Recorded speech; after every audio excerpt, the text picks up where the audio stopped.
Shabbat Shalom. Good to see each and every one that is here. May y'all continue to bless us. We set forth effort to want to be a part of God's kingdom, part of His work, and the things that we need to do to see to that His program and those things go forth. And let us also understand the time and have knowledge as to what is to be expected during this particular time. And for we got to get all these things in line. I want to take this time to welcome in all our listeners, those that's in Israel, those that's in Canada, those that's in the Philippines, those that's in Sierra Leone, India, and wherever you might be picking us up on the internet. Enter into our house, where our motto is, come one, come all, and let us build our future upon the foundation of peace and love. Shalom, Haftorah. And upon these two principles, will we as a people, a nation or humanity, or whatever you want to do it, human-like or whatever they want to say, learn how to do that, then are we ready for God's kingdom. And there's a lot of folks that's not being drilled and milled in that fashion now. So we're sticking out even more like a sore thumb now. You know, for a long time, all the other groups, Hebrew Israelite groups, have criticized us from peace and love and those things there. We're going to continue on because I'm pretty sure, I know that is the foundation of the coming kingdom. All of the stirring of hatred and all these other things there, that is not the way to go. And they're not going to fit good in this house here, in the wrong house. Therefore, their ideas and those thoughts that generate those things got to come. See? So this is why we remind people of the fact that peace and love, shalom ve'ahava, and I want us to be able to just flow right on to the kingdom with no problems at all. See? But we got all this other stuff on our mind and everything there. Hey, ain't gonna happen. So let us encourage each other on that it is Yah's kingdom that we're fitting into, not your kingdom. Amen. And the kingdom is not democracy. And we don't all get together and make rules and regulations and all that stuff there. The kingdom has already its king, and that's the source of all those things. And whatever he says is law, whether you like it or not. So we got to learn how to adapt to those things. All right, so let's get our tally talk.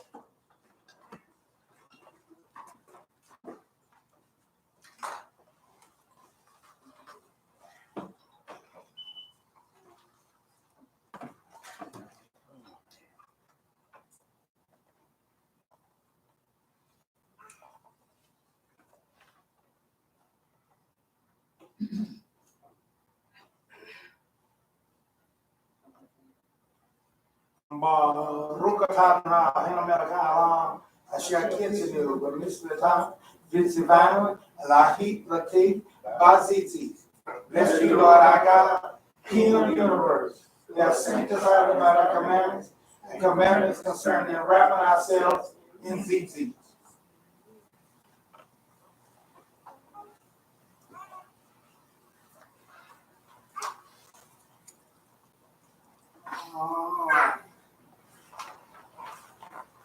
All these things, all these requirements that God has asked us to do is for our good.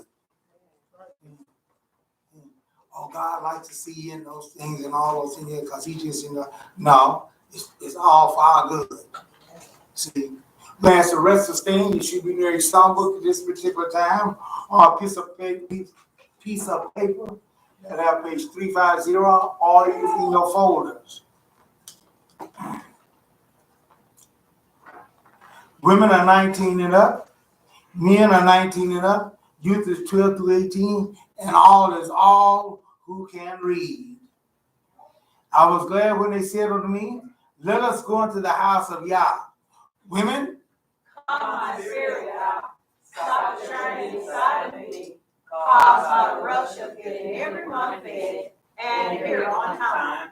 Quiet my confusion, Yah, and all the tension of getting here. I know I made the effort because I really do need you.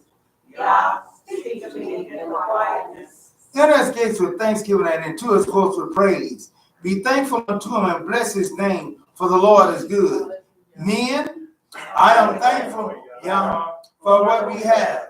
But this week has been so hectic, and it seems that no matter how hard I work and how well I plan, there is always something I didn't plan on, and there isn't enough time to go around. Forgive me, Yah, for letting worry get in the way of my gratitude. You're good to us, Yah. We do have so much to praise you for. Make a joyful noise unto the Lord, all lands. Serve Yah with gladness. Come before his presence with singing. Youth,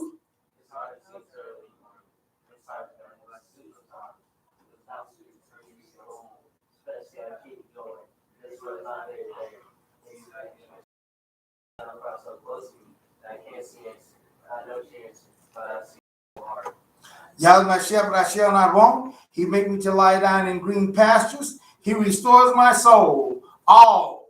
Restore my soul, O Yah, and renew a right spirit within me. Make me to hear joy and gladness, that the bones which you have broken may rejoice. Cast me not away from your presence, and take not your Holy Spirit from me. Restore to me the joy of your salvation, and uphold me with your free spirit. Hallelujah. Hallelujah. Hallelujah. Hallelujah. I'm going to ask you to turn and face the Holy City this direction here for our opening tefillah, our opening prayer, our Kohen Baraka, and the Shema in Hebrew.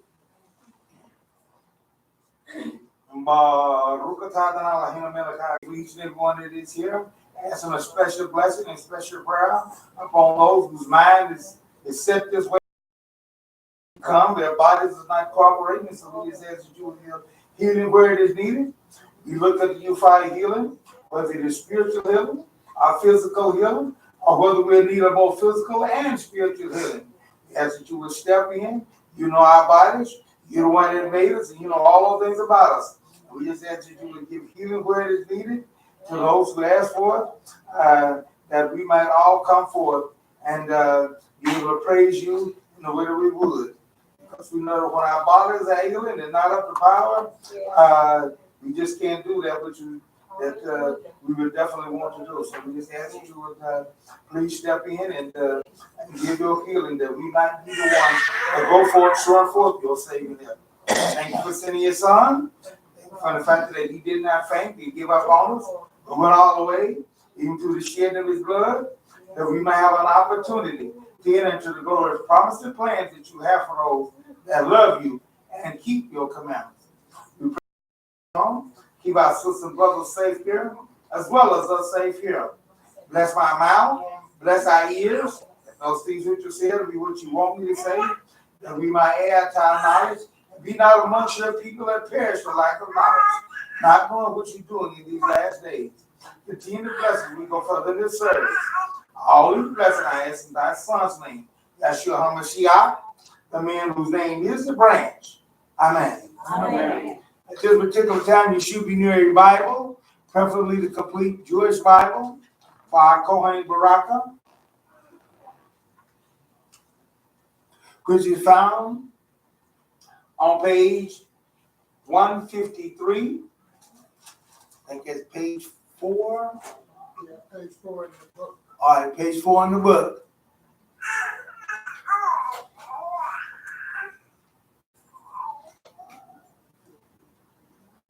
And that is, if you don't have that, that's Numbers, the 6th chapter. I will read the 23rd verse, then you can read up both the 24th through the 27th together. Speak to Aaron and his sons, and tell them that this is how you are to bless the people of Israel. You are to say unto them all together, Yivarekah Adonai v'yish Barakah. May Adonai and keep you. Yael Adonai Anah Eleka Adikimeka. May Adonai make his face shine on you and show you his favor. Esau Adonai Anah Eleka V'yasimleka Shalom. May Adonai lift up his face toward you and give you peace. In this way, they are to put my name on the people of Israel so that I will bless them. Hallelujah. Hallelujah. Hallelujah. Hallelujah. You join with the Shema in the Hebrew.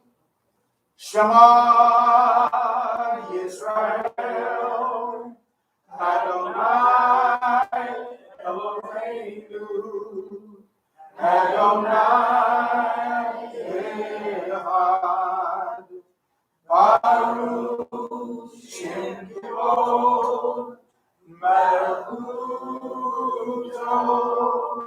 Leolam Vayeh Ve'afata Yeravashka Ulkanashika Ulkaneokeka. Now, please get your Bibles and turn to page 204 in the complete, which is Deuteronomy, the 6th chapter, 4 through the 9th verse will be what we'll be reading. The first two verses, 4 and 5, is what we said in the Hebrew, by the Hebrew.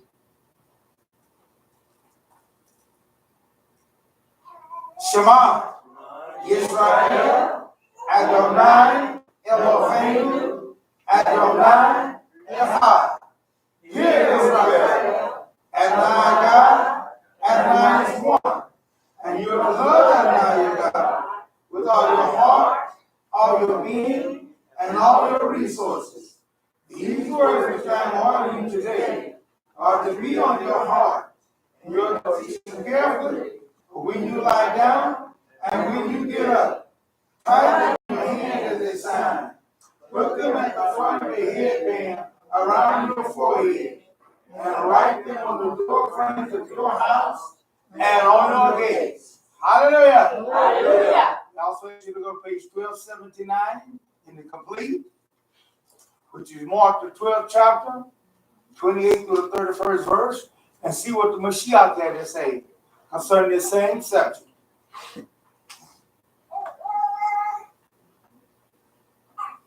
One of the Torah teachers came up, in this discussion, seeing that Yeshua answered them well, he asked him, Which is the most important mitzvah of all? Yeshua answered, the most important is Shema Yisrael Adonai Eloheinu Adonai Echad. Hear, O Israel, the Lord our God, the Lord is one. And you are to love Adonai your God with all your heart, with all your soul, with all your understanding, and with all your spirit. The second is this: you are to love your neighbor as yourself. There is no other mitzvah greater than these. Hallelujah! Hallelujah. Hallelujah! Hallelujah.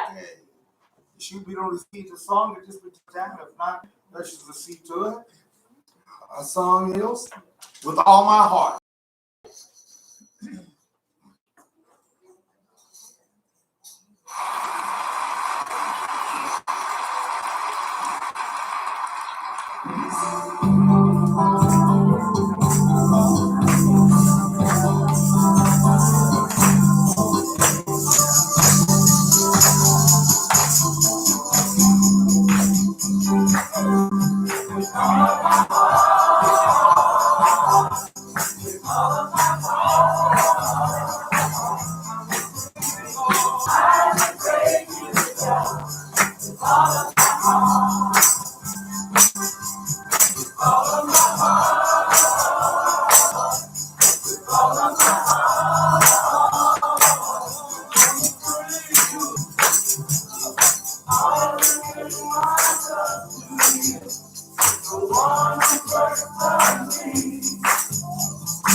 Hallelujah. In the Hebrew, cold-legged.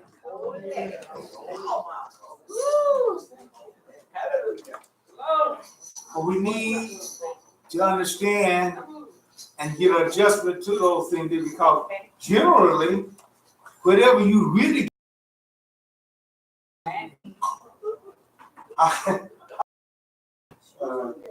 yesterday, and she was going downstairs for a smoke period, and so yeah, and then one of the guys in there, he said, "Yeah, you going down there to do the smoke?" She said, "Yeah, right on time."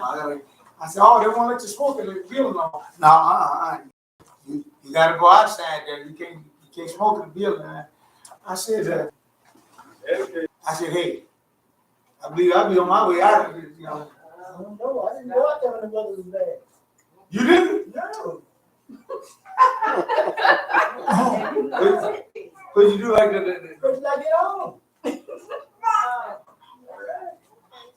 Well, this guy here told me, he said he's sneaking to his apartment. He said when it's real cold, he's sneaking to it in his apartment. There. But they got to dedicate. They see a lot in some kind of way, they have. I know. That cold weather kind of hold me quick. I was out there trying to smoke. I said, this don't make no sense. That cigarette going down. I ain't finna smoke this. Yeah, I know on my job that they made it mandatory. You couldn't could smoke no more in there. And so so people would go run outside the door there. And then but you had that circulating, you just circling back in there, you know what I'm saying?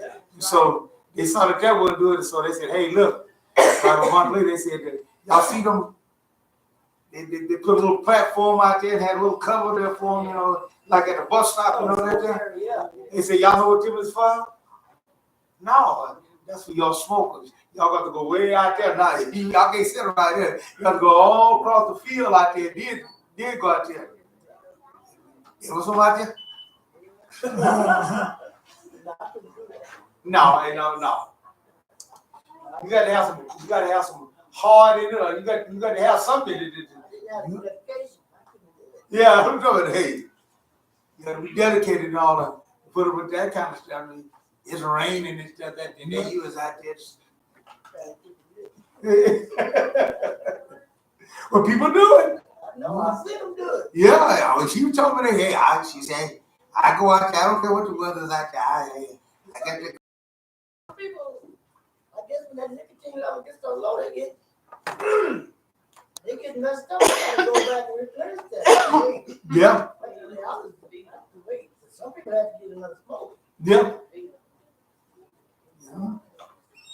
But hey, anything you get involved in, everything there, they want you to 100%. They want you totally involved in all those things there. So it ain't like we don't get a chance to understand those things, And there are people that are strict and diligent about their their church going, and they're doing this thing here, even though it might be the wrong one and everything, but they're diligent about it. See? Therefore, it is important for us to attain them to knowledge enough to know that what you're doing is not in vain. See? Because that vain effort don't mean nothing. See? I don't care how you can take a seat and make it a straw, and it's just gonna be as strong as that straw is. Right. I don't care how. Oh, I got this fancy looking boy. I mean, it looks like it. It's straw. It's straw, and it's just gonna hold a certain amount of weight.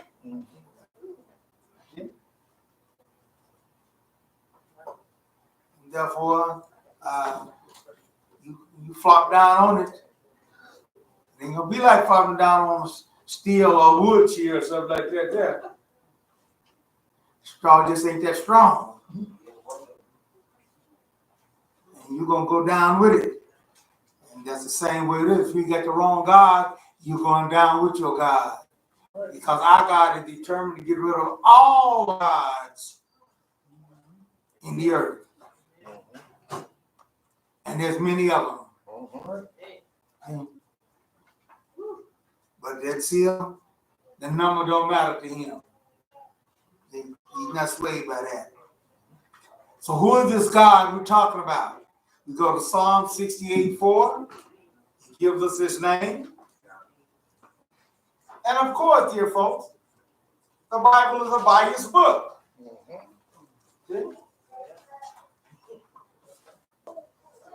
If you went to a cosmetology book and everything there, who would you expect it to be biased towards? Cutting hair and then doing anything that had to do with it. You wouldn't go there to the cosmetology book and everything there and looking for how to build a house.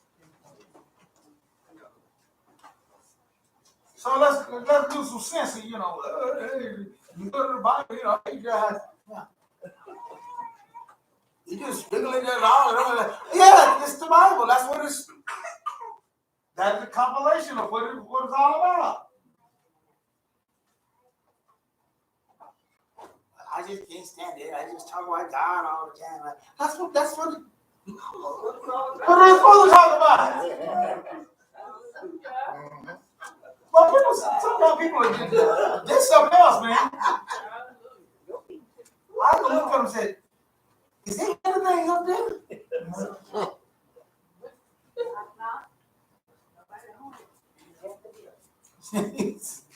Something gotta be missing somewhere. I I go to electronics book and everything, they're looking around. Hey, I expect you to talk about electronics. I don't go right in there and do it. He ain't talking about that. I'm gonna get upset if it ain't talking about that. Right?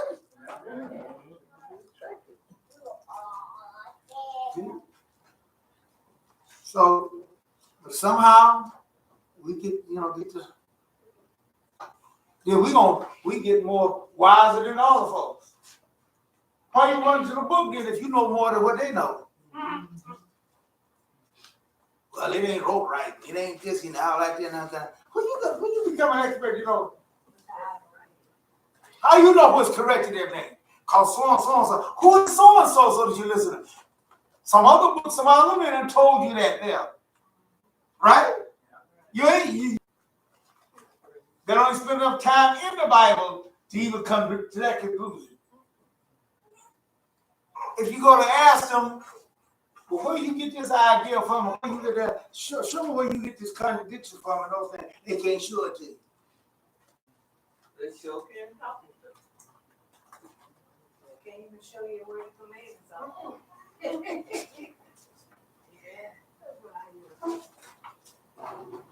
White man, that's white man religion. You heard that term too? Yeah. Where did you get that from? White man religion. Was you back there then and all those things, yeah?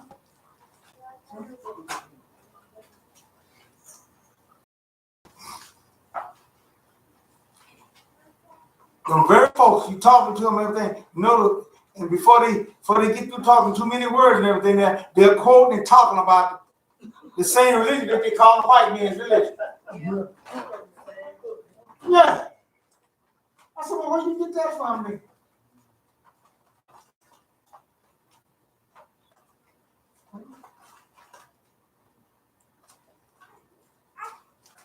Dear folks, we need to be wise enough to know those things in them and what we are. The enemy is making fools of us. But Psalm 68:4 tells us his name. How you gonna contradict that? That ain't his name. How you gonna do anything different from that? Well, I'll go on.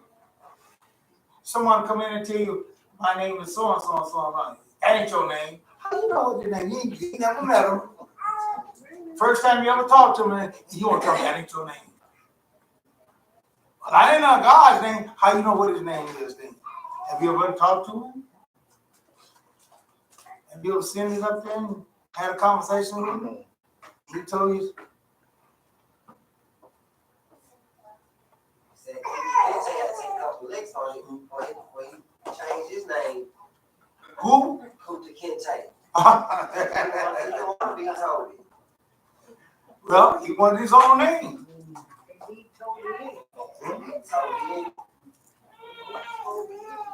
Here, if God don't tell you his name, or people don't tell you his name, you can't sit there and guess something like you look like a Mark to me, or you look like a Jim to me, or you look. How you know? How you gonna tell all this stuff here? Psalm 68:4 says, "Sing to God, sing praises to his name, extol him who rides on the clouds by his name, Yah."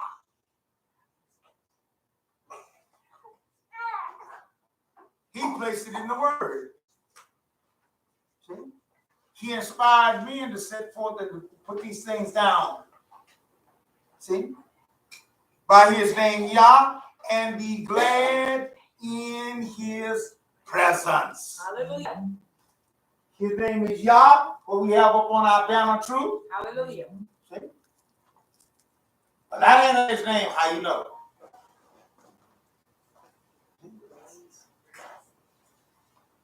It's a whole long big conversation about what that and how you know how you gonna solidify that.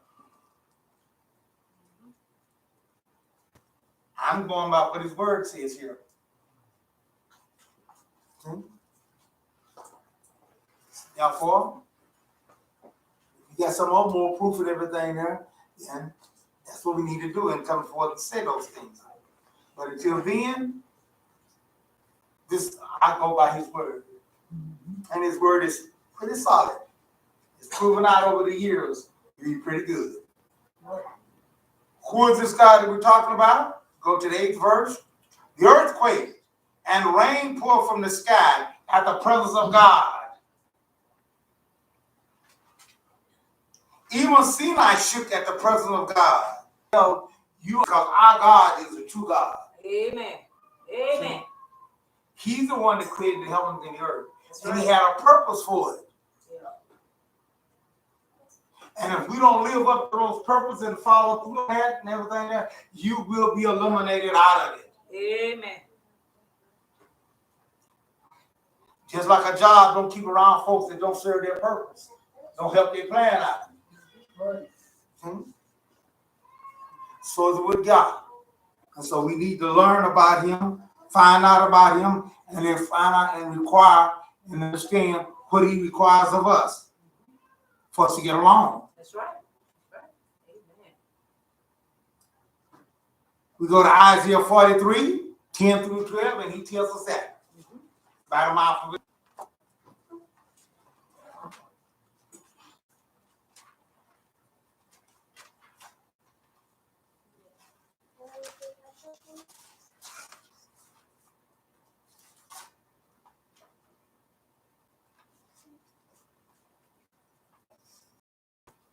See, you are my witnesses, Adonai, and my servant whom I have chosen, so that you can know and trust me and understand that I am he. Our God is a trusty God. Hallelujah. And that's what I tell folks. He ain't just locked into us. Desperate. That's right. He has his choice. Hallelujah. Just like each and every one of us have our choice of things. God is too. Yeah, all of us is children, but he don't have to put up with all that stuff. Thank you. Thank you. You got to come up to a standard. Amen. Amen. Otherwise, it ain't going to work. See? Therefore, we got to follow through and let Yah be the one that takes care of us. And he will do those things if we find out. We have to understand that he's the only one. And there's no one else but him. Right? Right. And so let's not only that there, but we find also that he has a requirement for us that is what he wants for us to do. And let us take that part in line.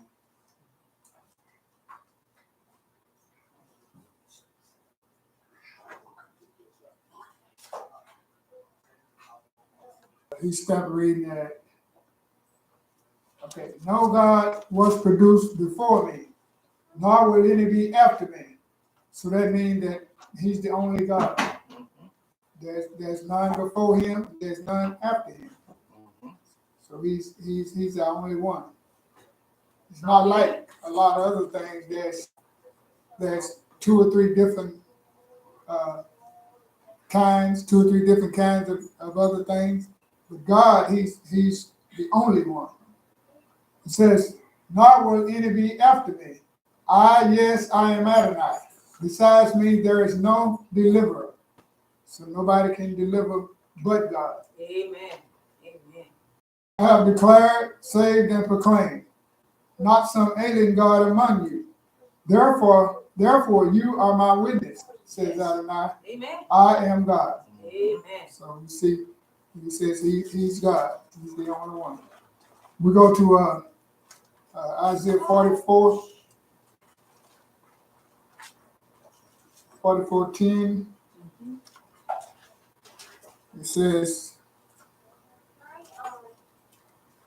44:6, 6th verse through 10. It says, thus says Adonai, Israel's king and redeemer.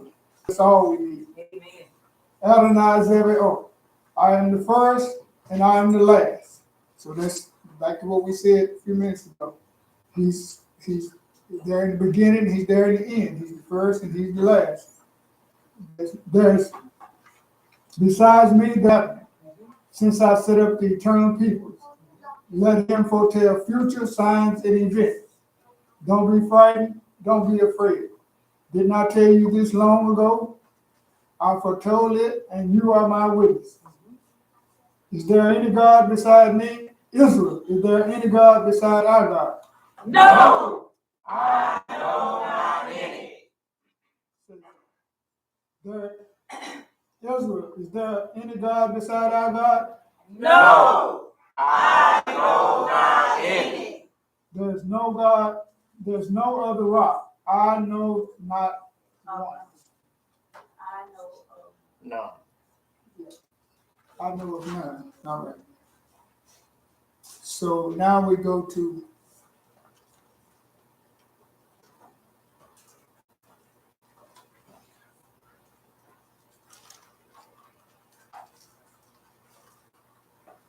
John, the 5, John 5, St. John 5:30. Go to the New Testament as it's called. We'll see what Yahshua is talking about in the New Testament. John 5:35. John 5:30.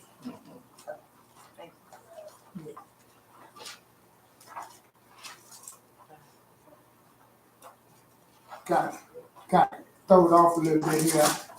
All right, you be all right. I didn't have nothing ready. Says the 30th verse says, I can't do a thing on my own. Do that sound like a God? Don't sound like no God to me. Don't sound like, sound like somebody's told what to do. As I hear, I judge, and my judgment is right, because I don't seek my own desire, but the desire of the one who sent me. So God, he not sent. He sends. So we see that Yahshua ain't God because he was sent. He was sent to do the will of God. So, all right, now we go to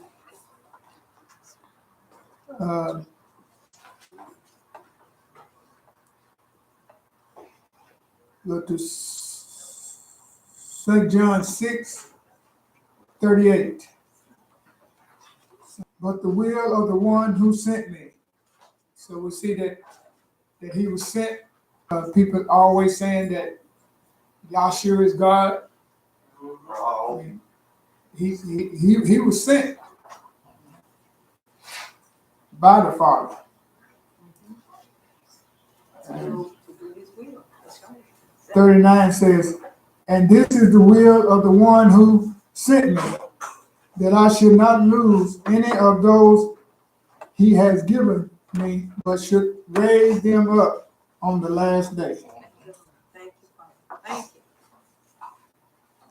you. 40 says, yes, this is the will of my Father, that all who see the Son and trust him should have eternal life, and that I should raise them up on the last day. Hallelujah. So we see that y'all sent his Son. All right, now we go to let's go to Matthew 26:39. Matthew 26:39.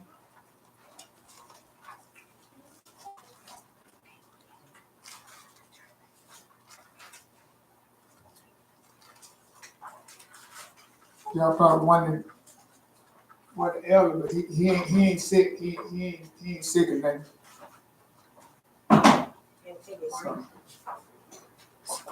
So here he come. I let him. Take back over. All right. It's kind of hard when you get up there and ain't Ready.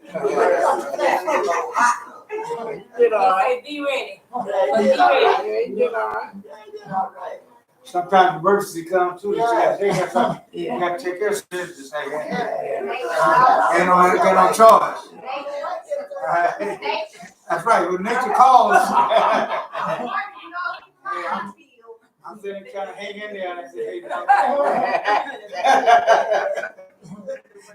this ain't working here. Hey, I got to take you this now. I get embarrassed around here.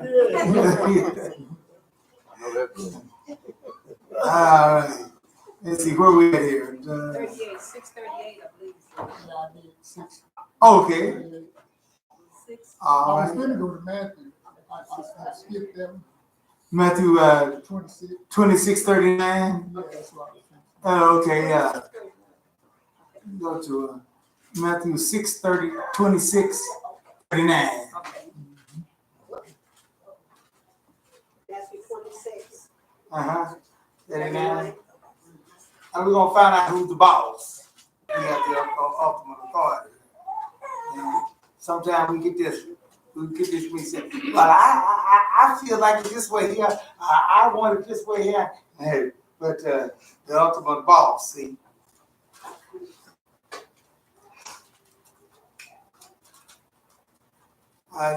That's Matthew 26:39.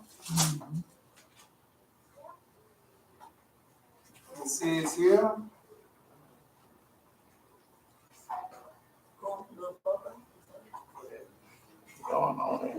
Going on a little further. He fell on his face, praying. Now, therefore, you can't want something different no more than this here. This was bothering. He fell on his face, praying. See, you're right. He was sincere. But no faking now. My Father, if possible, let this cup pass from me. I don't want to have to endure this cup. I don't want. I know what's coming up here. I don't want that to happen to me. God don't beg like that, do it. Right. God don't beg like this.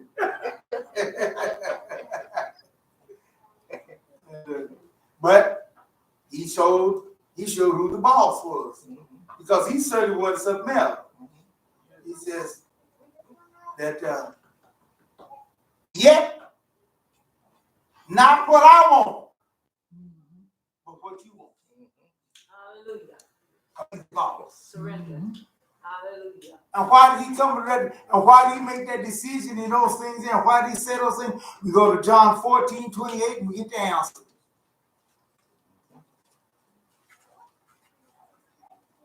This is why he did it. Because I'm telling you something, you can get no more serious than that. Amen. And he didn't do that one time, he did it 3 times. Heavy on his heart. John 14:28. And if the son can't get by with it, what makes you think you're gonna get by? We got this idea that if I'm trying and if I'm, there are some things you want to go past your doing the best you can. You got to get it done. He said, Father, I'm doing the best I can. He ain't good enough. You got to go through this. And I will come back to you if you love me. Would I be glad that I'm going to the Father, because the Father is greater than I. That's right. Why do children have to obey? There you go. You don't get this thing backwards. You don't get this thing all mixed all up. Like kids be telling me, they ain't gonna sit on my ways, and hey, I ain't gonna pay no attention to their way. You living in their house, they paying for everything else, buying food and everything else, and all that, and you talking that kind of noise. You ain't got much sense. Animal got better sense than you got. According to the word. I know, all right, right. That's true. According to the word. know his master. That's right. That's right. You might have a vicious dog and everything like that. You know, just like I remember my uncle-in-law. His name was Don. We was all scared to go in there. You know, my auntie, she was scared to go. She was scared to go in there and everything, you know, and be in there. And the keys would get locked there some kind of way and everything there. And they asked me, you want? I said, I ain't going in there. I ain't messing with them dogs, man. Right? Them dogs don't even know. We tried to get one of the other son, I think it was Don, I think it was his son, and not really, Johnny Lee? it might have been, no, it wasn't John Lee. No, it wasn't Charles either. It was either Don, yeah. And Let us talk, Mason. I think, and he got to that door there, and he get down there, and there's back and everything there. Dog, he backed out there. Finally, had to call the owner. I'm coming there, man. Stepped in there. Man. Quiet, huh? Quiet. Get back. I went on and shut down and sit down and everything. Couldn't do nothing, man, but he wasn't doing it to nobody else. But to the owner. He knew though. To the owner. Yeah. He let down. You know who feeds him. Yeah. I mean, time he came there and everything. Yeah. Ain't that something you can think you want something, but when they come up to pay the cost, say, you change your mind. Yeah, right. I said, I ain't too much scared of dogs. I'll go in there and hey, nah, no. Dog don't know me. Hey, no. But we got to understand. So the Mashiach knew his father. And besides, the law says, what does the law say? Honor. Honor. Who? Your father and your mother. But that means only until I get to 18. I do that. I ain't seen no age limit on that. If you know about age limit in the Bible and all that, please show it to me. You just show responsibility. I ain't seen no age limit that said after you get 18, you can talk all kind of noise, see your parents go out and talk about them and disrespect them and don't honor them and all that. Well, It's not fair. only my mother lived in all those things, and I was well over age and everything. Hey, Yes, ma'am. I honored her. That's right. Yes, ma'am. That's right. Because these are the things that we got to get done, and you can get done. But if you listen to them folks out there talking all that noise and all that stuff out there, and see, that's where we go wrong, and that's where we get out of line with those things here. But nevertheless, it doesn't make it so. The Son came and did it, and let me tell you something, dear folks, you ain't near. Get this. You ain't near what his son was. Hallelujah. His son said, I have always obeyed the Father. Can you say that? I can't say that about my earthly parents. Not only about my heavenly parents. Amen. Amen. Yeah. You know what's in here? Ever always obeyed the earthly parents? Any of us in here? Raise your hand if you have. They do, they Not lie. everybody at work. You don't see my hands up. Not everybody at work. Ain't nothing. But I'm working at it. I worked at it. One time, I wish one time I would have listened to it, but it didn't. Yeah. I wound up in the hospital with 2 broke legs, 2.5 years on crutches. If I listened to her, that wouldn't happen.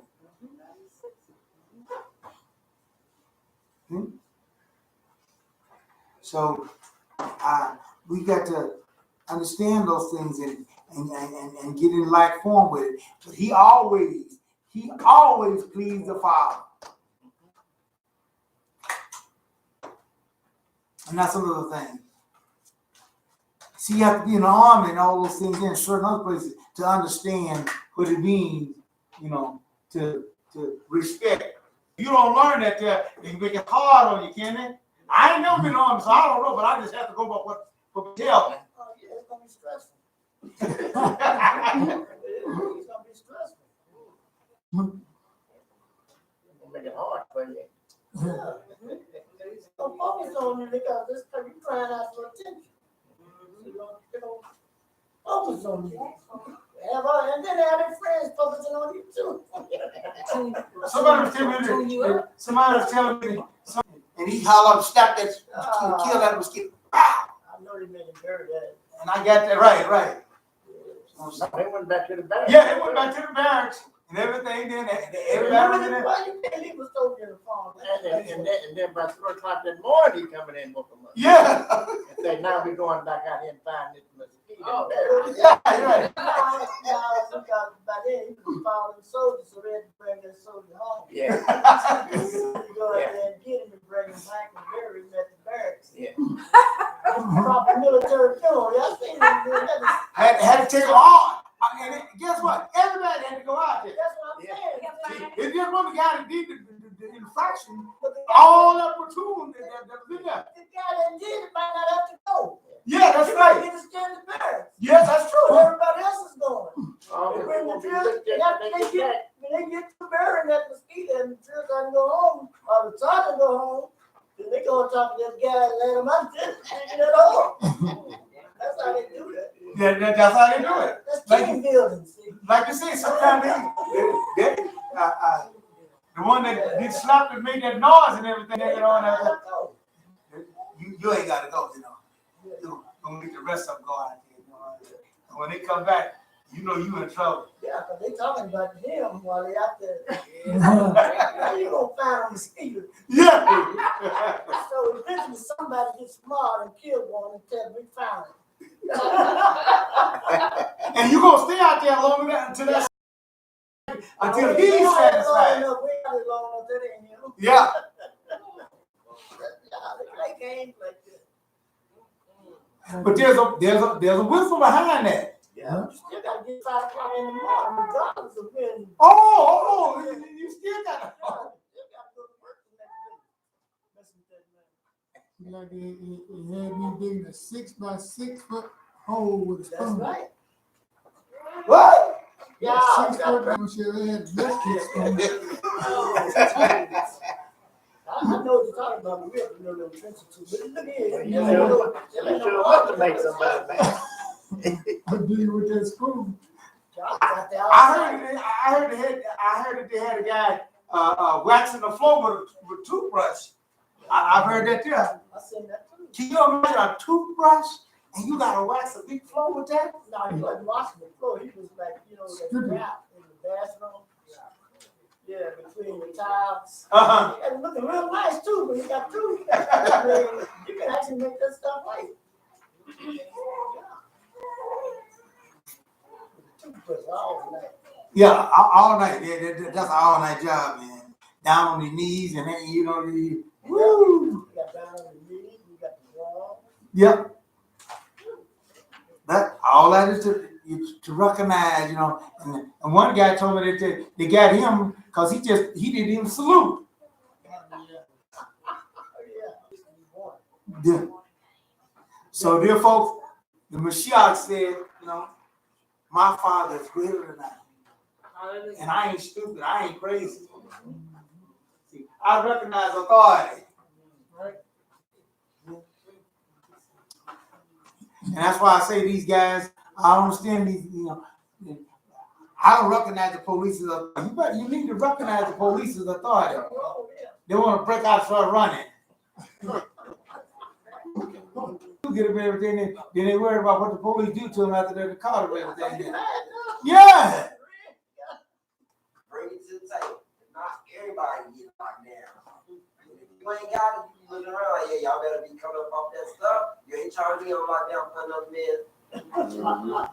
There you go. Well, what you got going on? Understand everybody. Yeah, folks. We got to learn these procedures. We got to learn these steps and everything there so to work after those things. All right, we have Sister LaShonda come forward with a banner intro, and our song is "Congregation of the Righteous."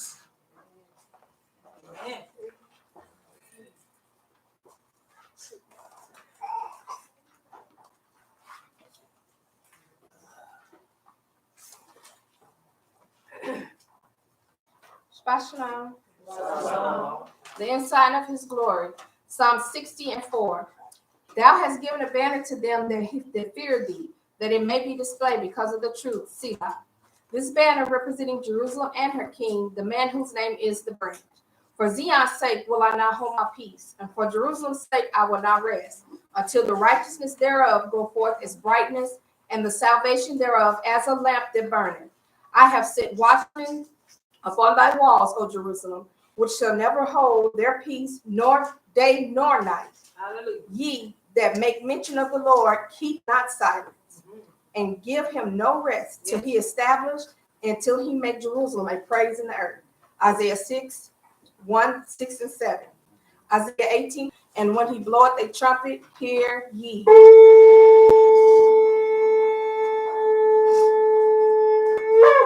Hallelujah.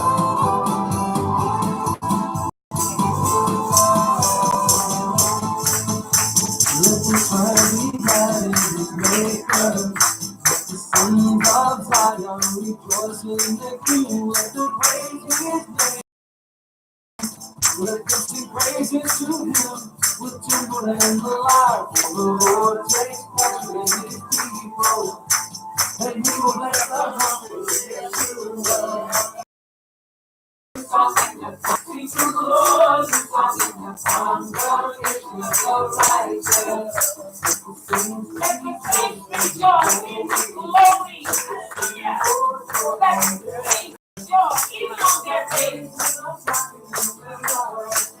And the sweat is pouring in their hands. He takes pleasure in Israel. He shivers at the humble. Sing to the Lord, the songs of the righteous.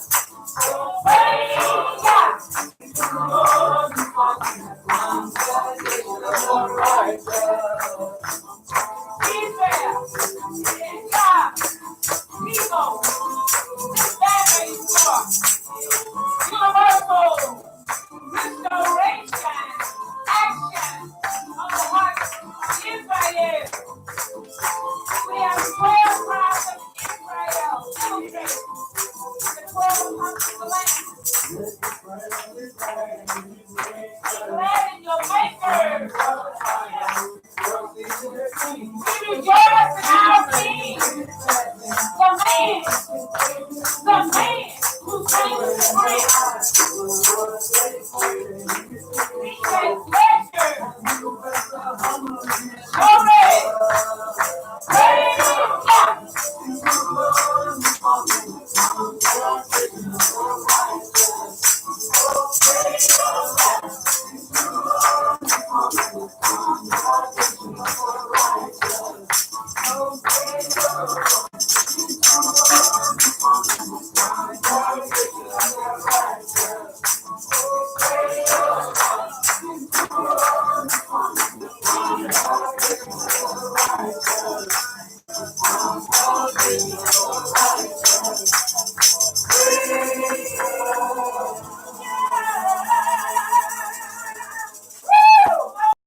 keep telling folks and I talk to folks and I let them know just being righteous ain't good enough.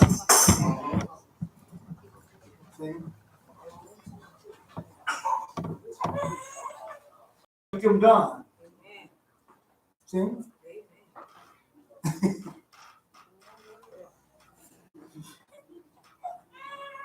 You might be an heir, you know, like I give an example. You might be an heir to seven. But if you don't come over with the qualified papers to prove that you had heir and everything there, guess what? You ain't getting. They tell you gotta come out with a birth certificate, you gotta do. I ain't going down to get no birth certificate. I ain't gonna do all that. Yeah, you wanna take my word. Go on down there to talk to them and say it ain't good enough. You must come with something else. You're gonna do it here. And if that stays good enough, we're gonna come up with something, right? You're right. Right. They didn't tell you that we didn't take your word for it. You gotta come up with some proof.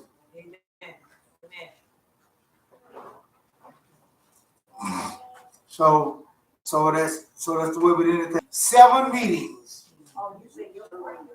Yeah. I'm in the United States, so I ain't got no choice.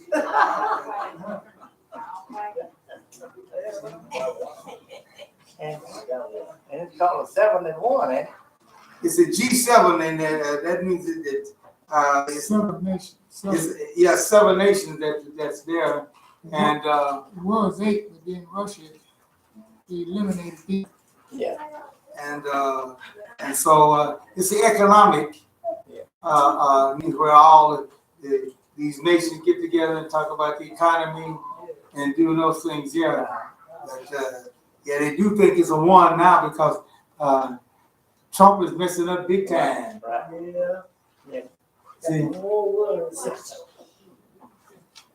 and people can talk all they want to about globalism and all they do is all of that, but we have to live in a global world nowadays. We just can't live on just all to ourselves, and they're finding that out now. See, and so you can put sanctions on companies. You can put sanctions on a nation you don't want, but if you can't get the other nation to go along with it, don't mean nothing. See. Yeah, that's it. Yeah. And so now he's going there, and he seems to be always working on the wrong side of things. Now he's working over there trying to get Russia back into it. They kicked Russia out for a reason.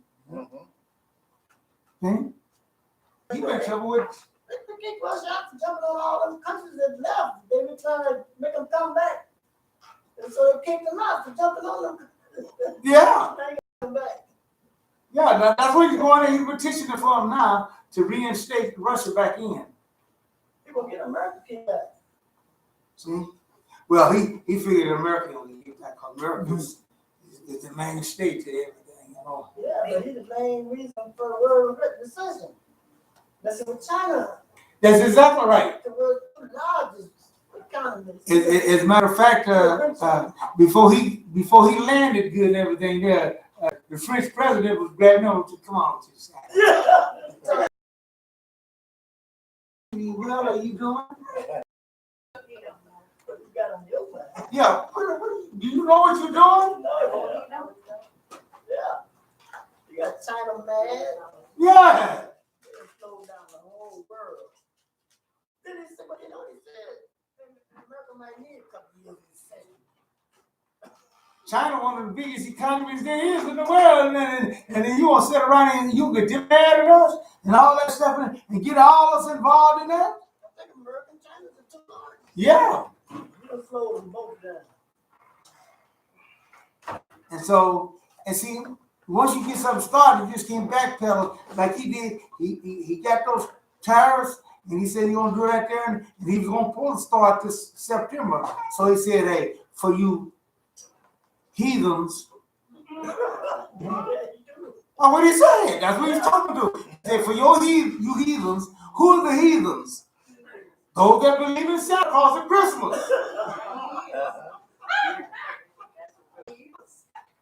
The Bible says that.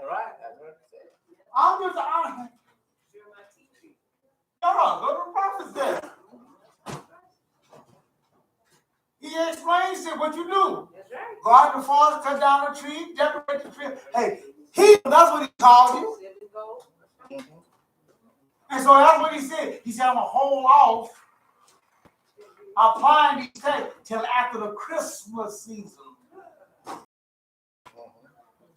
So China came back just last week and said, hey, you might be a whole lot, but we ain't. Oh, boy. Yeah, they gonna make a perfect man. China said, we putting ours on right now. Yeah. If you just you talking about you gonna do it and all that. So expect yourself to even go up even more. That cell phone, television, all your electronics. Yeah. All those talking stuff. I was talking about. Cell phone and all that stuff there. Hey, if you ain't got your stuff in.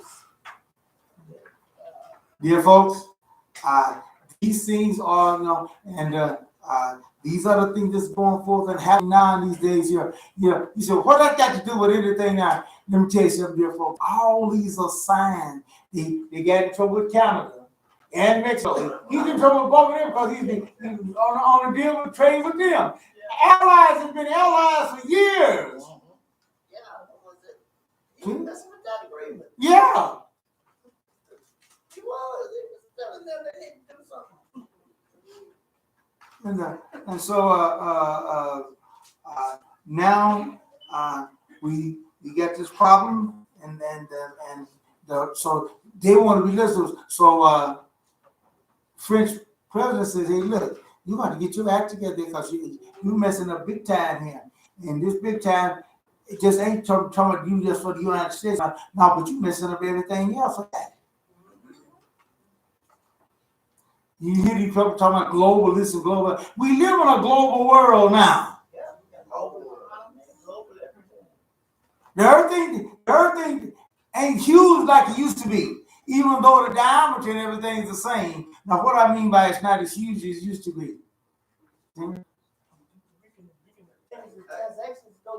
Yeah. At one time in our day and everything, there you could mess up your driver's license and stuff in Oklahoma.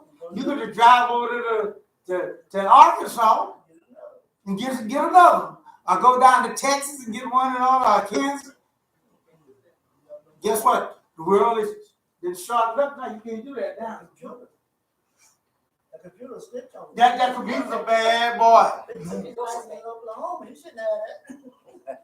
That's right. That computer follow wherever you go, man. Cut out a lot of stuff we used to get away with. Yeah. Oh yeah, it racks you up. And so the world is shutting down because of the rapidity and the speed of our communication systems. Used to be it take a long time for you to get information about something. We get it almost instantaneous now. No matter where in the world it's at. Somebody needs to send you some money. Go to Walmart for 30 minutes and be there. Yeah. Send it wherever you want to go. I mean, it's there. The stuff we talk about now and everything there, if you said this 100 years ago, people would laugh at you and say you crazy. They say you crazy. Yeah, they said the same thing about flying in an airplane. That's crazy. Yeah. They won't never fly. People didn't get it. If God intended for man to fly and everything, He gave us wings and all that. God intended for us to do no flying. Yeah. They follow a lot, but they still fly. We put a lot of stuff on God that God is. God never said Right. They put a lot of stuff on God and everything. No, you got to. But dear folks, we're living in this day. I am looking and expecting, and these things are happening now. All these nations are having problems now. Amen. And when the economy starts messing up in all these different countries, it's going to be messed up too. These governments and these nations have to fall.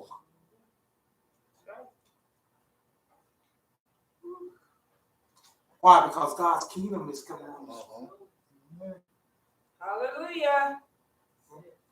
And they are doing the wrong stuff with their money. They're doing the wrong stuff with their resources. They're doing the wrong things with their money. Well, who's the one that said that? Who's the one that created the heavens and the earth? That's right. You said God's king is coming. God's kingdom. Kingdom ain't no kingdom without a king. The earth is the kingdom, man. That's the place where it's going to be. The kingdom is the authority. Just like we got a democracy here, but God, a kingdom is where one man rules, and that's the king. Amen. Amen. You don't vote him in, and you don't vote him out. Amen. Okay. You don't get you don't go into whatever he say goes. Amen. But it's not going to be like something floating down the sky to the earth. It's going to be the king coming to the king. Now he come with authority, that comes down. I don't know what you mean by it. The kingdom comes in. I thought the earth was going to be the kingdom, and the king to rule the earth. The Bible says in the book of Revelation, the kingdom of this world has become the kingdom of our Lord.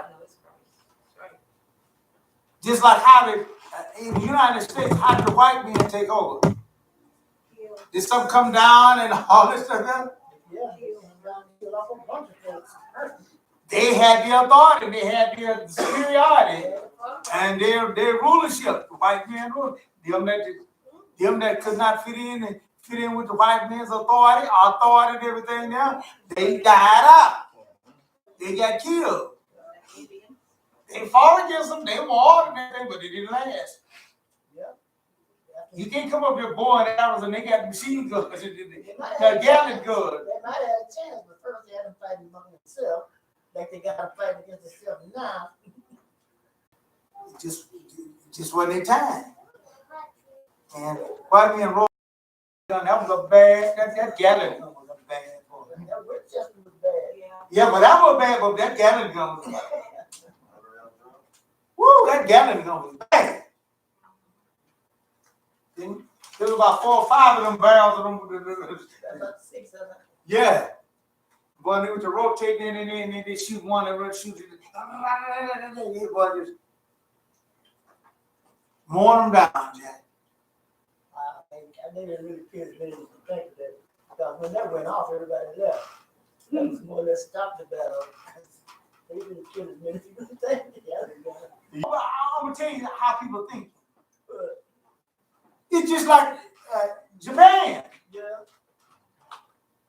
How they thought. When they dropped their first bomb, They ain't got no more. kill them all them folks and everything else. I said, oh, that was a fluke. Yeah, they ain't got no more. Yeah, that ain't for real. We don't believe. We ever had to drop another on them. Yeah.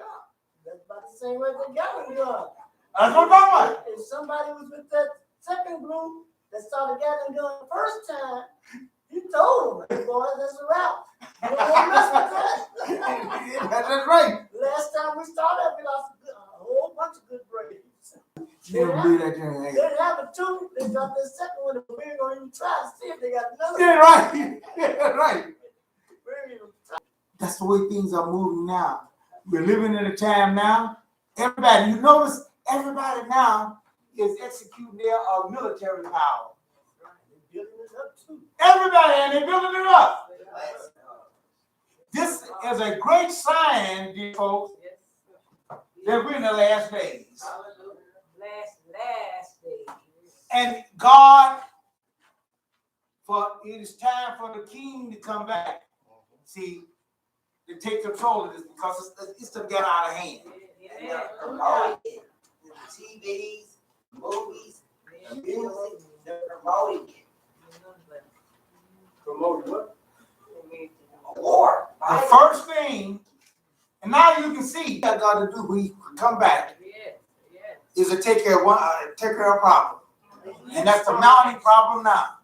Strong nations are far off. All these nations now are boasting. As a matter of fact, I'm gonna read here Iran say that they got a bad boy now. They say that they got a missile that is highly accurate now. And so they say, they talking north to the United States now. Said the United States don't want to have a war with us. We might not have something to hit. We might not have something that can hit the United States, but the United States got too many other folks around in the other regions, and we got stuff now that can. We got missiles now that can pinpoint them out and get them. Russia got them? Huh? Russia? No, Iran. Right. Russia done already boasted theirs about a year ago. Show them what they had. Yeah, Russia boasted theirs about a year ago.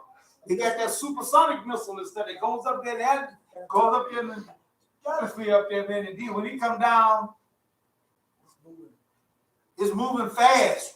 He ain't got nothing to shoot it down. He said, "Can't nobody, it ain't nothing fast to shoot it down." And not only that, but then when they do it, and then it splits off to about 29 different other missiles.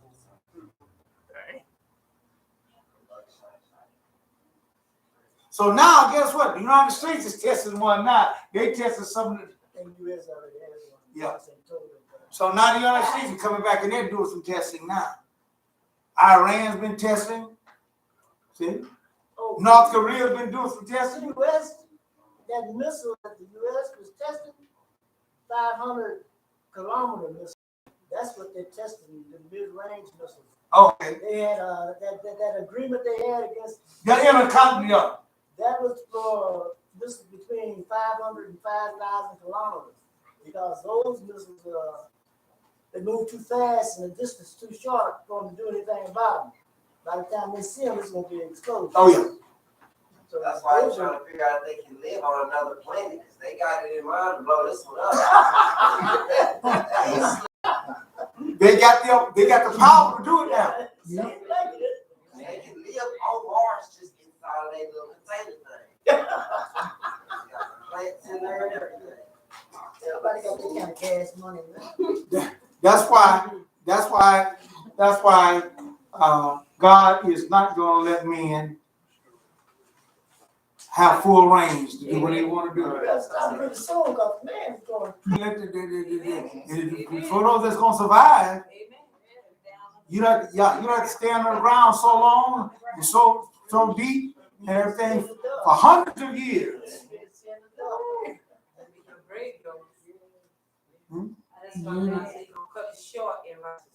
Every nation cannot do the other. Yep.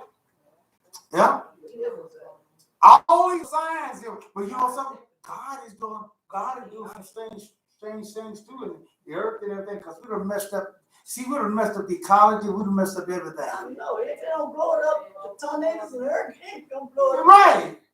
If it don't get blown up. Now they talking about the volcanoes now. And let me tell you, some volcanoes just got some, it's powerful, man. Woo, there's some powerful things. On the top of the mountain. Wouldn't come down as far as they come now. They come down destroying now. Yes. Really.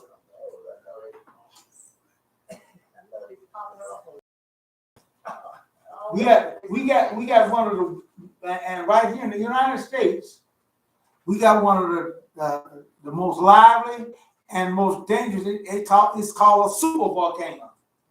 You know where that's at?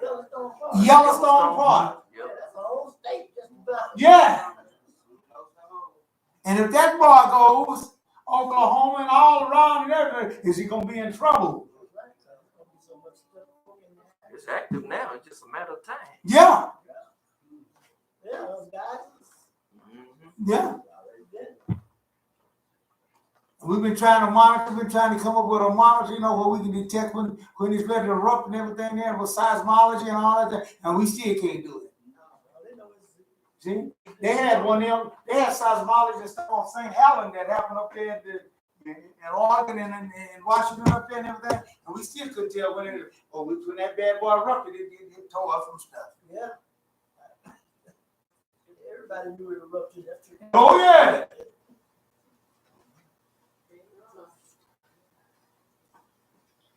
Dear folks, we better be glad that we do have a God that has superior power, that has power over these things. Not only that, they're talking about that, but we're fortunate enough, hey, that and stuff that's in the space hit the earth and everything, and cause a whole lot of things, can have a whole lot of problems. Yeah, they're trying to figure out how to deflect them. Uh-huh. They catch them coming in this direction, they're trying to figure out how to bump them out of the way, like a cue ball, a school ball or something. So we think that and I'm saying all these things to say here, you think we all like, I don't need no God. That's the one people are, hey, man, no God. Really. Hey, you better hope that there's somebody, because hey, there are some things out there that you are that Man can't do nothing.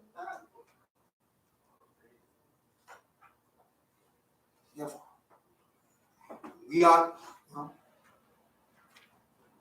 that some of those things come through. And there's a lot of big old rocks out there. There's a lot of big old meteors and stuff out there that can come and knock this earth out of its orbit and everything. And we're in trouble. That's all they got to do is knock it out just a little bit. They say 1 degree up there. Yeah. Yeah, it's over. Knock us out to 1 degree too far in, it will burn up. Yeah. Knock us out the other degree, they are out, and then we'll freeze to death. I used to always wonder why God would prove a fact, not know what if. We gotta be that close to killing ourselves before He comes save the day. That way, it will be a fact. It won't be a what if or maybe we could possibly. Now, our God has done and He's doing. Sometimes we have to do our children that way. Sometimes our children just get so rebellious, we just have to let them go. Hallelujah. Better bump their head. Yeah, just let them go. Give them a time zone. Go out there. You don't listen. You don't listen. That's what He did Israel. You say, Israel, you won't listen to me. You don't want to follow through. You don't want to do it. He said, go on out there. Don't look back. Don't call me. That's right. Don't call me. Don't do nothing. Hey, go to your lovers out there. That's what He told Israel. He said, go to your lovers out there and see. Let them take care of you. Yeah. Because you don't need me. So God had allocated, I want you to understand, God had allocated mankind a certain period of time on His own. And that time is just about up. Amen. Yeah.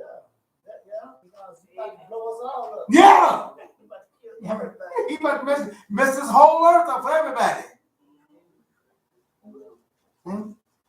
Dear folks, I'm glad we do have a God. And those folks that don't believe in no God, I don't believe in no God, I don't believe in, hey, feel sorry for you. But your day is coming. Your time is coming. Oh, yeah. You're going to need it. You're going to need it, too. That's exactly right. Too late. So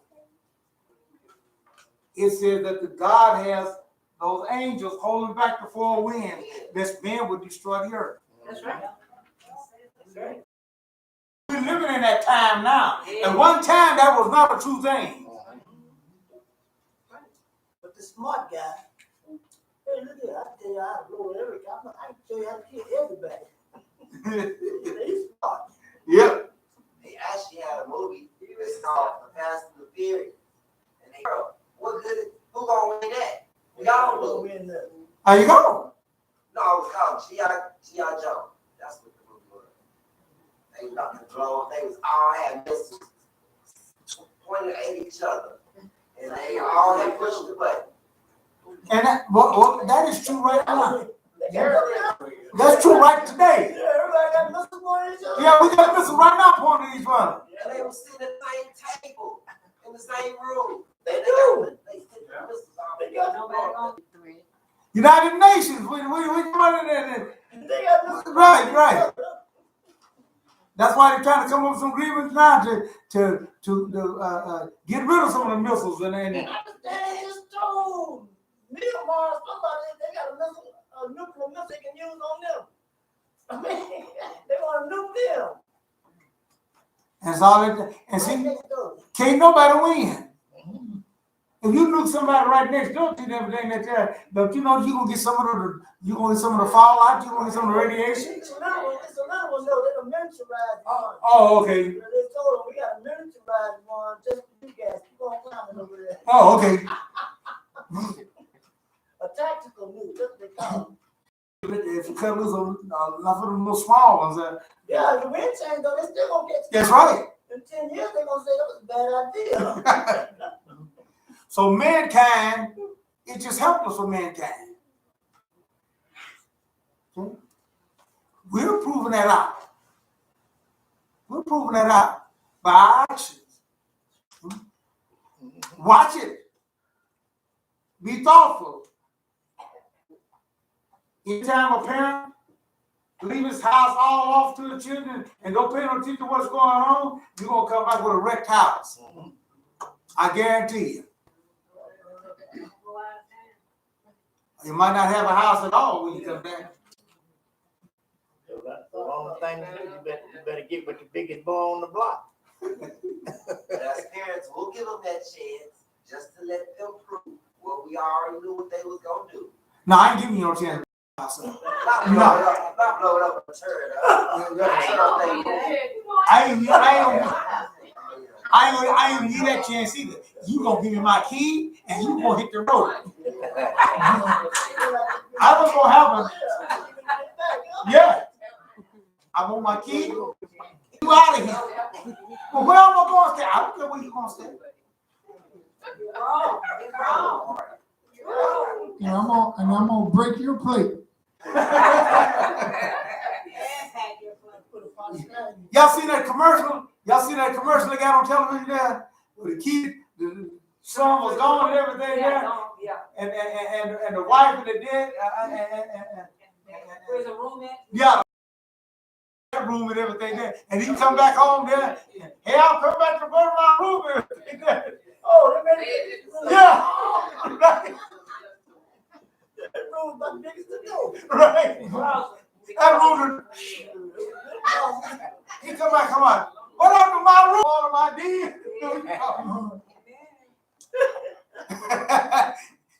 That's what happened to that. About 3 by 1. Just enough there for you slide a cart through there, a cot through there and sleep. It kind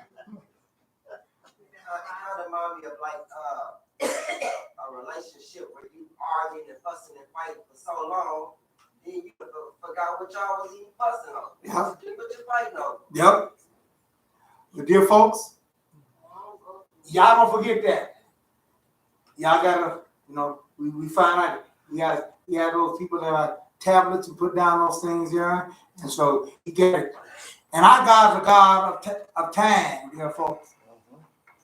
See, and he can just take it right back to that time and say, hey, whose mouth is this? Who said this here? Who is this talking? See?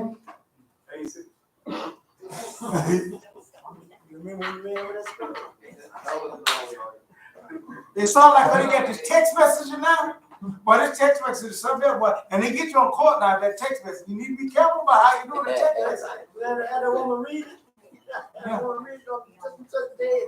Yeah, right. You was starting sewing. Get that stamp, get that time stamp on it and all that stuff there. They said, Judge Judy went out there and said, explain this here. I didn't know nobody. I didn't have no conversation. Explain what you're talking about here. Explain to me what this conversation is about here. such day, such time, you said, what's up, my nigga? And you said, and you're in prison now. And you said, I'm looking for a cue ball or something. Yeah. Lock them in. Talking with a quarter pound of dope. That was a year later when he was talking about all that stuff and everything. But she had all that stuff locked in on him and everything. The judge looked at him and said, "Oh, case is closed. You owe this lady so and so and so, and that's it." When they was investigating, they go back to the date, get a order from the judge, go pull your phone record, and they read that in the courtroom, and they going on top that hammer on you. Yep. Now, mankind get that stuff. Just think what y'all's got. He's far advanced than us, dear folks. So, dear folks, let us get those things right. Let's get those things in order. He have taught us how to get along with one another and all these things. And we got to get all this stuff in line. You're hunting. All right. We have solo by Sister Taylor. Okay, we have two. All right, then. We have also by Sister Summer. Yeah. I call you just like it comes forth here. So, see, we have Sister Taylor there. I'm still holding. All right.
We're still holding on, folks. They're gonna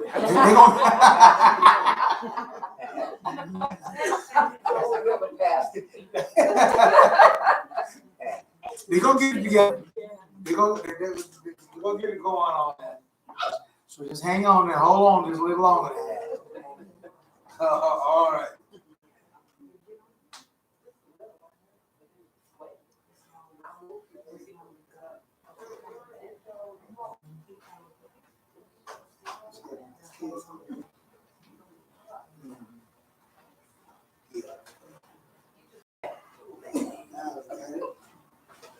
I told you they get it going down.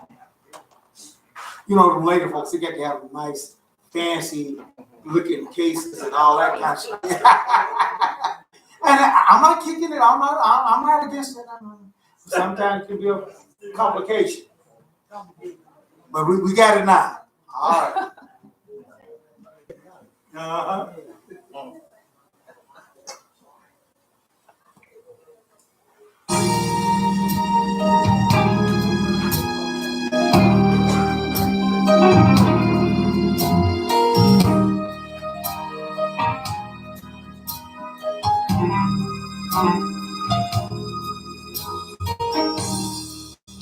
They said I wouldn't make it. They said I wouldn't be here today. They said I never amount to anything. But I'm glad to say that I'm on my way. I'm growing more and more each day. And there were many who started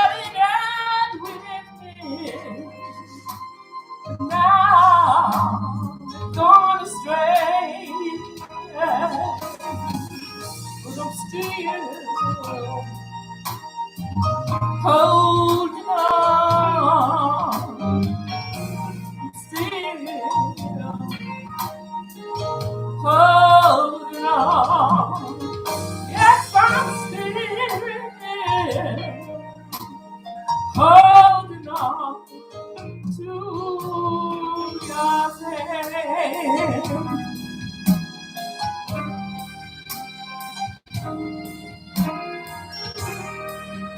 see, when I was young,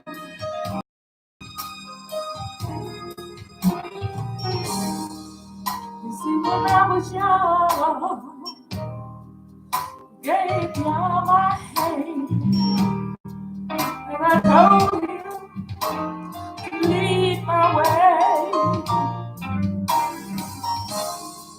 Yes, the going got tough, and the road's been mighty rough. Still, I ain't going nowhere, right here to stay.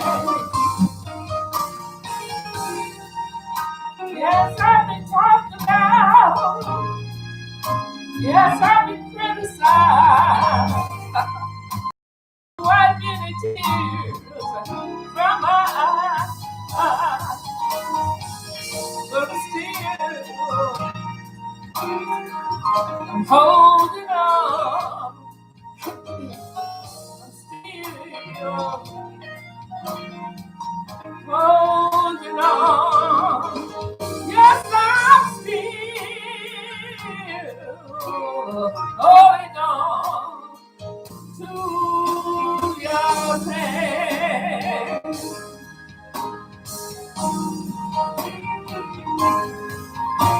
Yes, I'm still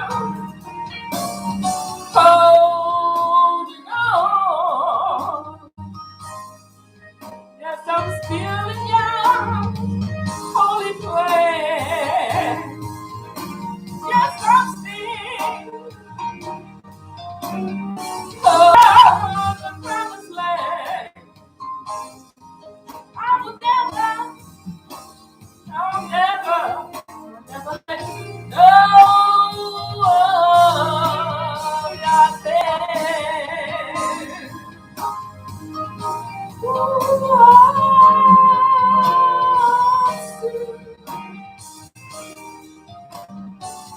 holding on. Yes, I'm still in your holy place. Don't you scandalize my name. I'm gonna still. Oh,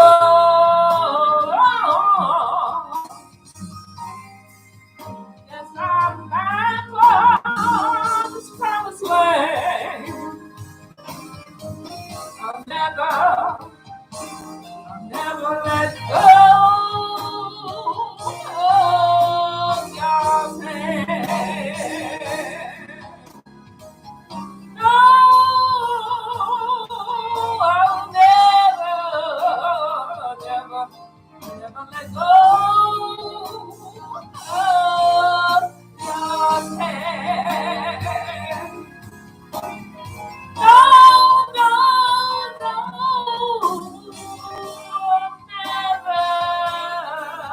never let go of your hand. Don't you scandalize my name. I'll never let go of your hand.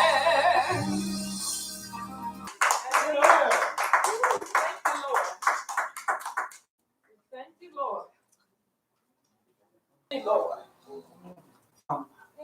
All the scientists and all the archaeologists and all the other people that they're going, and they all are coming to the conclusion that some outside force had to have something to do with this. They might not call it what we call it, and they might call it something different and all that, but yet still they all acknowledging the fact that there was some outside force that had to do with this. They may call it aliens and they call it this and that. Hey, but we didn't do this here, We didn't set this thing here. We didn't put the earth in the Goldilocks. That's what they call the Goldilocks era. The 25, 21, the 21 precise. Yeah. Plans to keep everybody from dying. That's it. 21. The oxygen and the carbon dioxide and those things there, and how that our atmosphere recircle and recycle and those things there. It had to take a God to come up with that. It had to take somebody else above us. Amen. How you got the trees to take care of the stuff that we exalt and everything there. They live on that there, and then they exalt out the stuff that what we live on, and they keep that cycling going. You're right. And we're only able to use a certain percentage of our brain. Yeah, because we've been killed. I said we had another 5%. Well, we That's the genius, but you got to do the mom. Check this out. I show you how to kill everybody. yeah, including their own selves. All right, we have another song here by Sister Summer. The Lord is my light. Okay.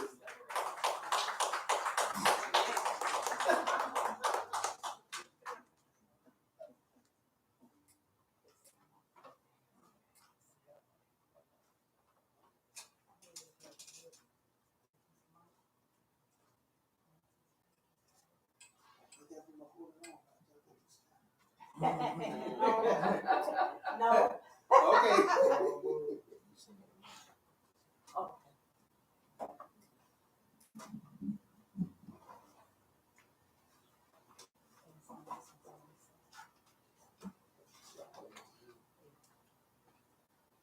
Shabbat shalom.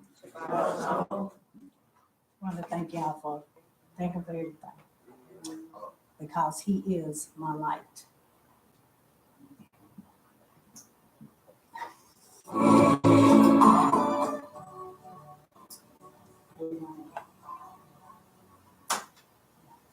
So at the beginning.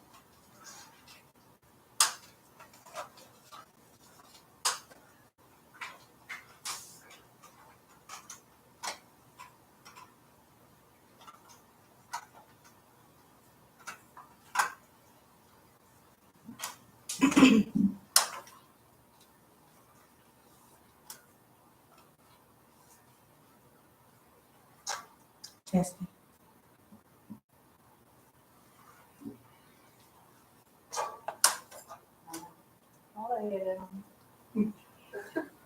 Yeah. Well. No. Yeah.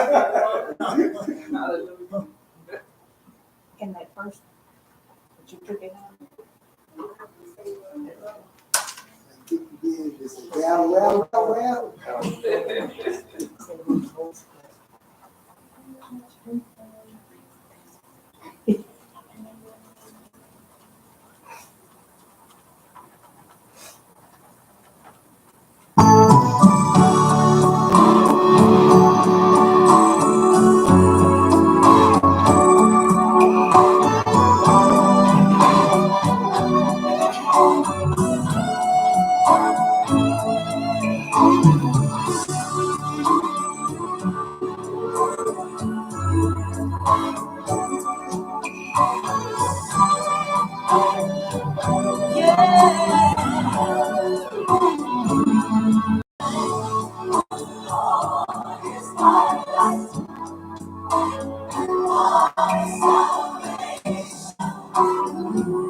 Shall I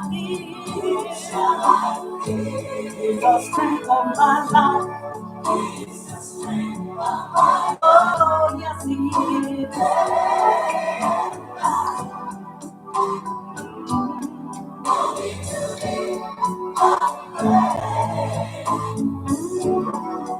I have a secret place where I seek God's face.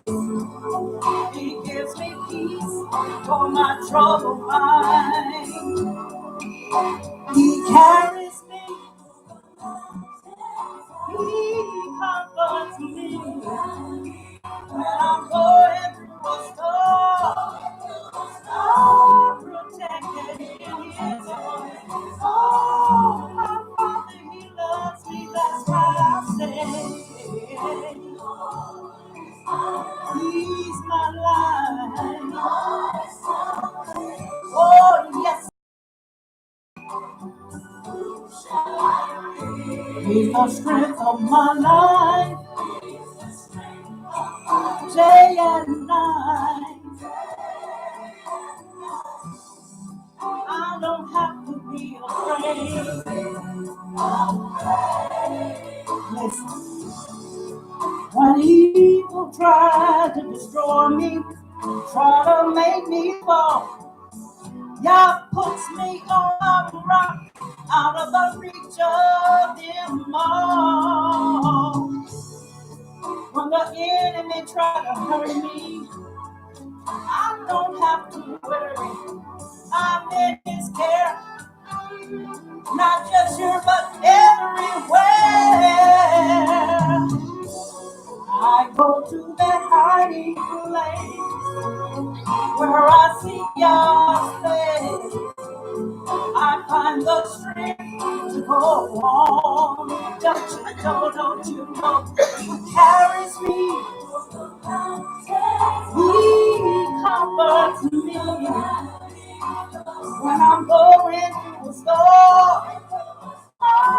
Protect me in his arms. Oh, I know he is. I don't know what I'd do without you. A strong tower, he's my guiding light from day to day. He is my strength. The Lord is my strong tower.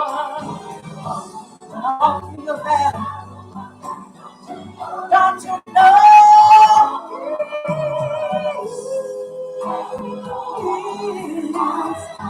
He's my strength. He's my salvation. Yes, he is. I don't have to fear no more. 'Cause he is the strength of my life. Day and night. Yeah. I don't need to be afraid. Yeah.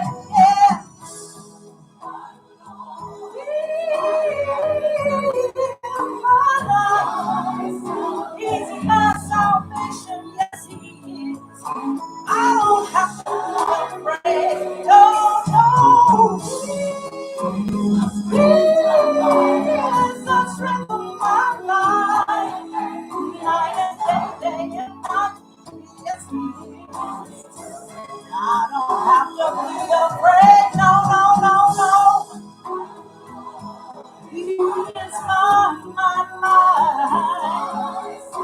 Oh, yes, he is. He's my salvation. I don't have to fear. No, no, no, no, no more. He is the strength of my life. Day and night, night and day. He is my life. Hallelujah.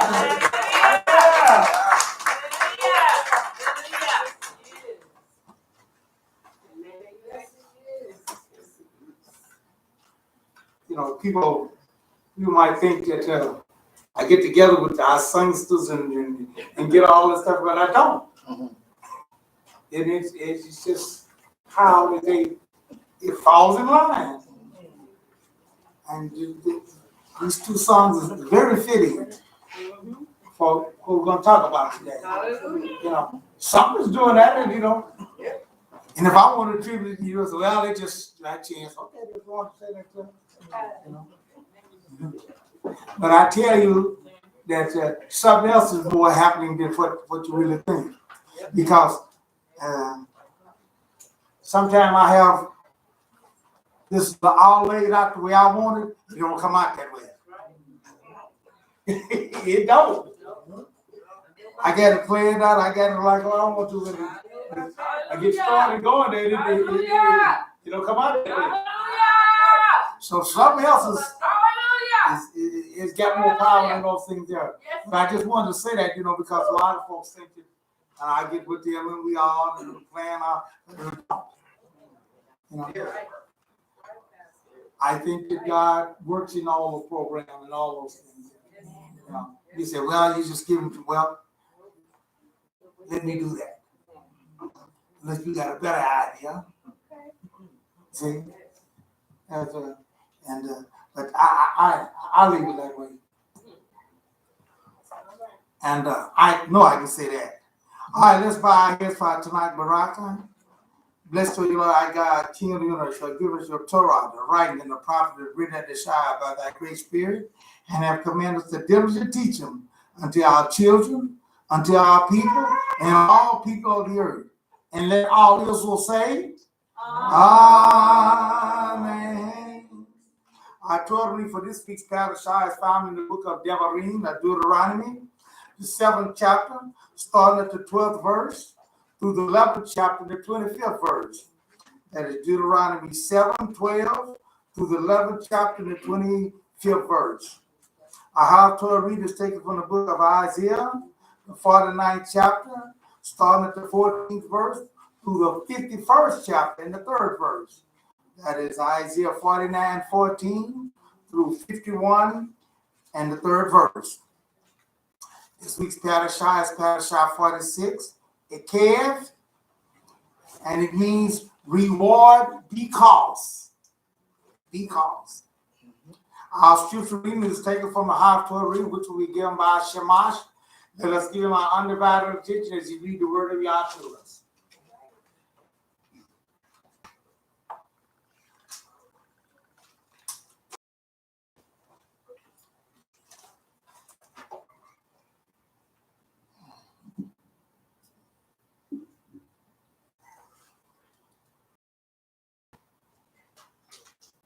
Shabbat Shalom.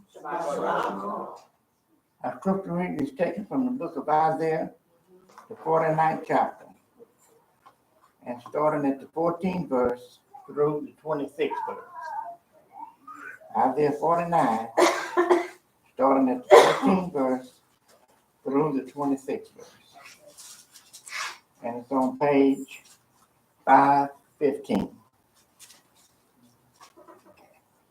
5:15. Yes. Thank you. And 16. Okay.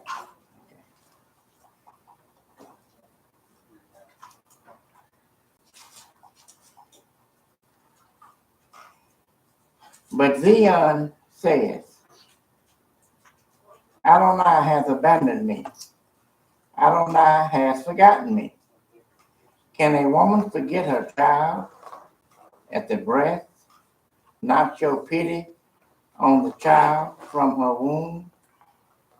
Even if these were to forget, I would not forget you. I have engraved on you, I have engraved you on the palms of my hands. Your walls are always before me. Your children are coming quickly, and look around. They are all gathering and coming to you. Adonai swears, as surely as I am alive, you will wear them like jewels. Adorn yourself with them like a bride. For your desolate palaces and ruins, and your versatile land will be too cramped. Yeah, will be too cramped for those living in it. Your devourers will be far away. The day will come when the children born, when you were mourning, will say to you, this place is too cramped for me. Give me room so I can live. Then you will ask yourself, who fathered these for me? I've been mourning my children alone as an exile, wandering to and fro. So who has raised these? I was left alone. So were So where have these come from? I beckon to the nation.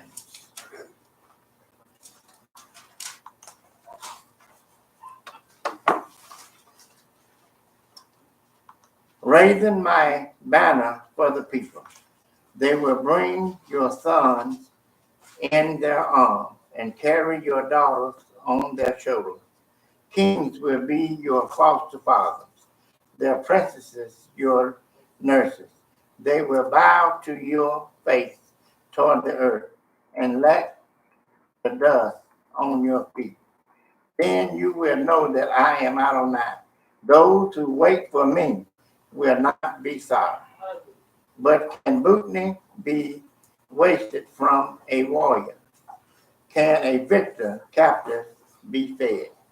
Here is Adonai's answer.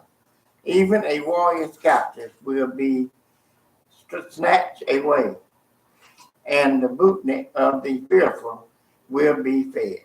I will fight those who fight you, and I will save your children. I will feed those oppressing you with their own flesh. They will be drunk on their own blood as with wine. Then everyone will know that I, Adonai, am your Savior and your Redeemer, the mighty one of Yaakov. May y'all add a special blessing. Amen. Hallelujah.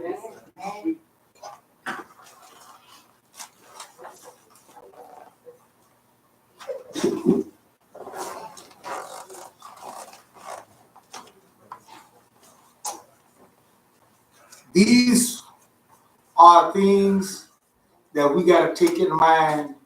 These are things that we got to take under consideration in order for us to come up to those standards, see, of holding on, don't giving up. See? If it's worth it or not, you have to make that determination. See?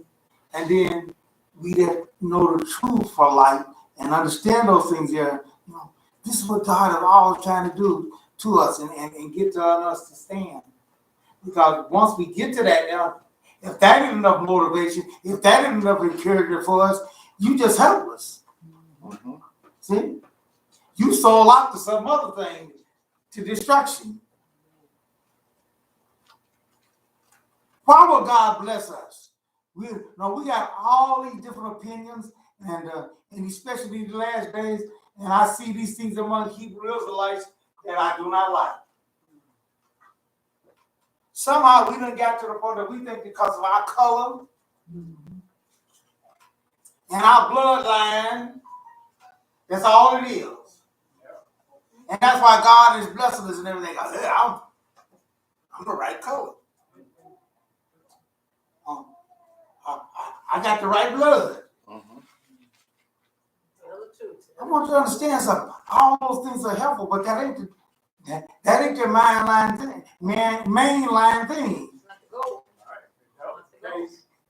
Hey, back in slavery time, you let me swing from a tree. Right.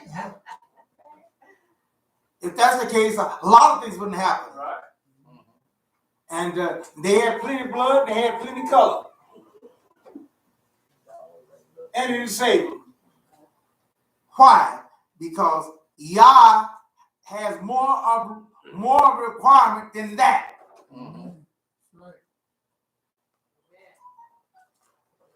And until we get past it, so why will Yah bless us? Why is God blessing Israel? See, that's the first thing we got to get an idea. You go to Deuteronomy 7.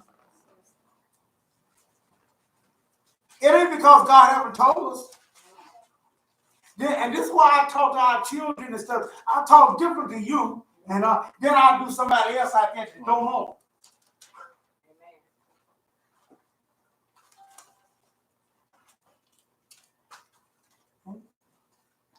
You had all these years to get this thing right. You had all these years to get those things right. And what did you do? What did you do for your time? And what did you do for those things? You thought that you was. And now that you're knee deep in a whole lot of trouble and all those things, then you start. Some wake up, then some still don't wake up.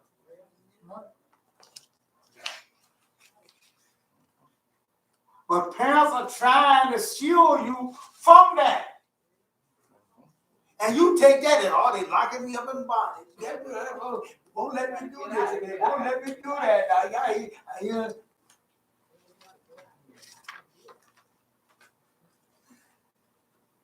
Yeah, they locking you up. Yeah, they doing it because they're trying to shield you from what's coming up.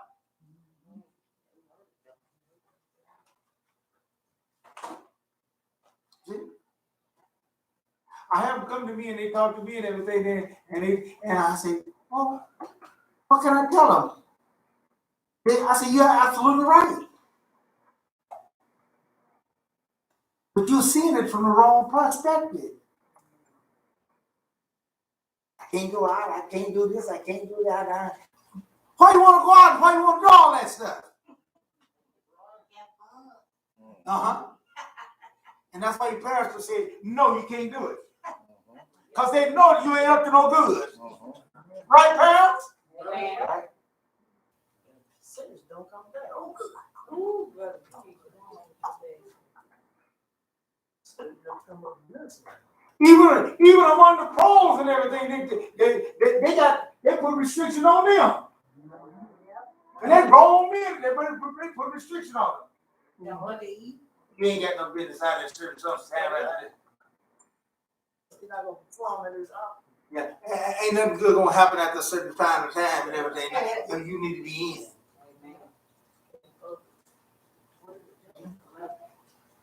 You got them that can lock it in. You got them that throw millions of dollars away.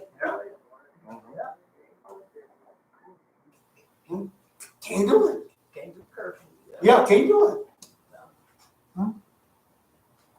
Now, them same ones, they doing it somewhere else, because some of them in jail and everything.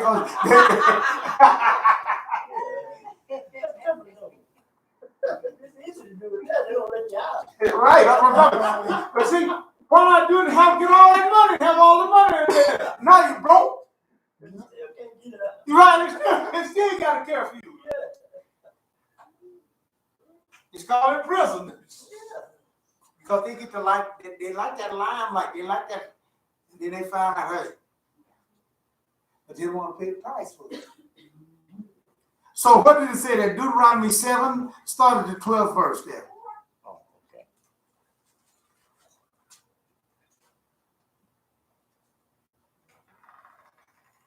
Well, Yeah. Deuteronomy 7.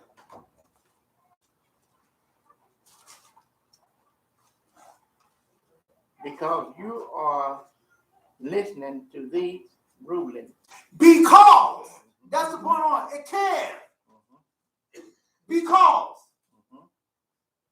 our children, you didn't have a choice. You had to listen. Now, whether you spawn that opportunity or not, but don't say that our children, we didn't encourage our children and we didn't do it, because that's a lie.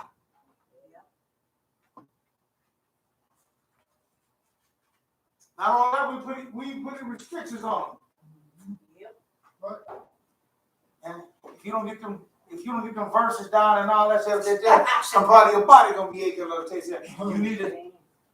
How do you think we were doing it? Because we wanted to see you. No, we thought that you was listening. We thought that these were good things to have within you.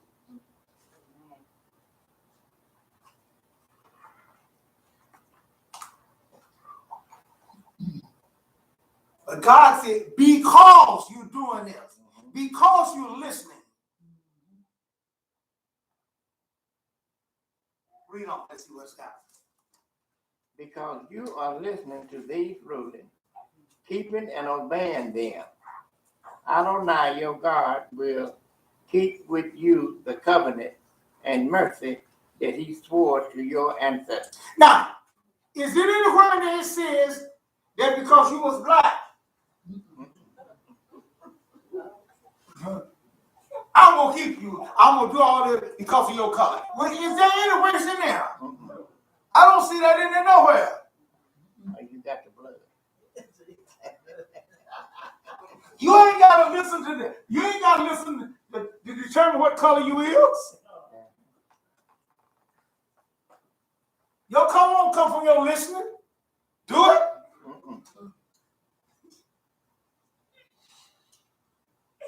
Let's get for real here on these things. Stop letting the enemy take advantage of us. He said, because you are listening to these rules, my laws.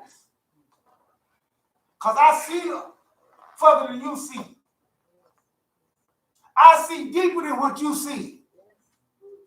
I know what I have in mind for you. I'm the one cultivating and navigating you.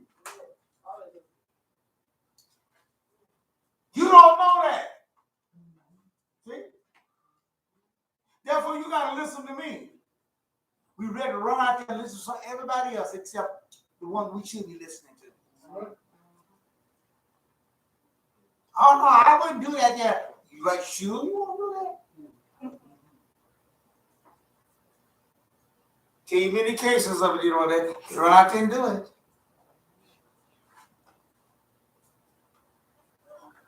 Had a dispute on one guy had a dispute with his children and all, and one want to go to stay with the mama, and the other one will go with the daddy, and so and they had a big dispute on it, and they said, we don't want to stay with daddy. Daddy too strict. We want to stay with mama. So I went out there and stayed with the mama, and mama was killing the bottom, let them do whatever they want to, and they got all kind of trouble. And then oh!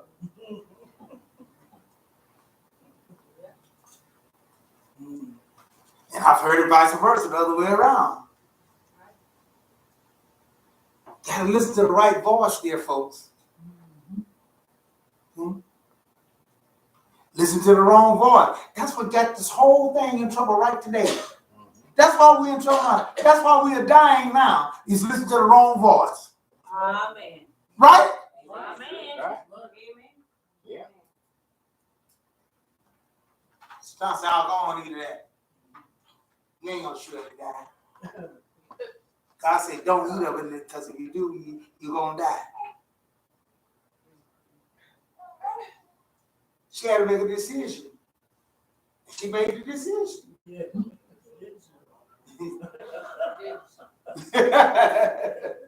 See? And the same thing happened right today with us. But he said, because you are listening, and ain't just listen to what you want to hear, you got to listen to what he's putting down. But if it don't fit in what I want to,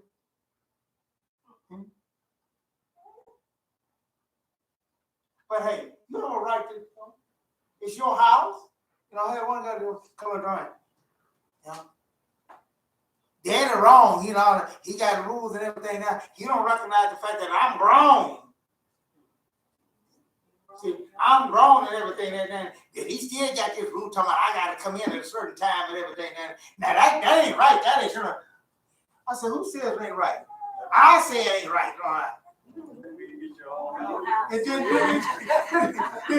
want me to go along with it. Who do you go along with? Who do I said, I go along with your daddy.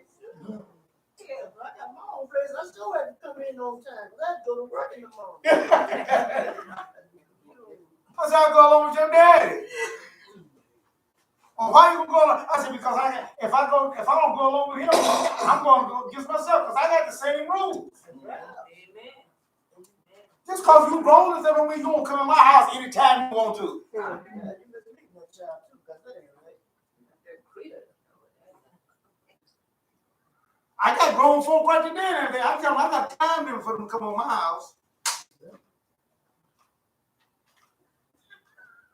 After a certain time, I said, no, I'm not opening the door. I'm not answering. Because I don't like the company. All they do is come in my house at different times. Yeah, and I did that, boy. I was in the house, but they knocking on the door and going to the window, going to the back door. I know you in there. I just sit there laughing. I said, I ain't opening the door. You go to Europe and rent a room, like in a guest house. Uh-huh. So we close the door at 11. You're going at 11:05. You're gonna waste your money because they're gonna leave you right out there till they open up in the morning. That's right. Because you can't get into the door that your key fits. That's it. And he come there talking about, I know you in there working there. I sure was. Never get no money back either. Well, why you didn't do it? I said, because at the time, I said, I told you. I ain't lying to you. This is my rules. If you can't get over here at a decent time and all of that, I told you, don't come. Because I ain't open the door. I don't like your company that you got keeping all that stuff and all that. No. It's my house. Like they see they when they visited us. They stayed over there that long. Right. You won't spend that much time with them and all that. Spend all the rest of the time with them. Coming in disturbing me and doing all that stuff. No, See? Therefore, God said, because you're following my rules, you're following my regulations, you're doing those things there, then I'm going to do something for you. So if you want to stay at my house, you want to do those things and all like that, yeah, my regulations should be easy.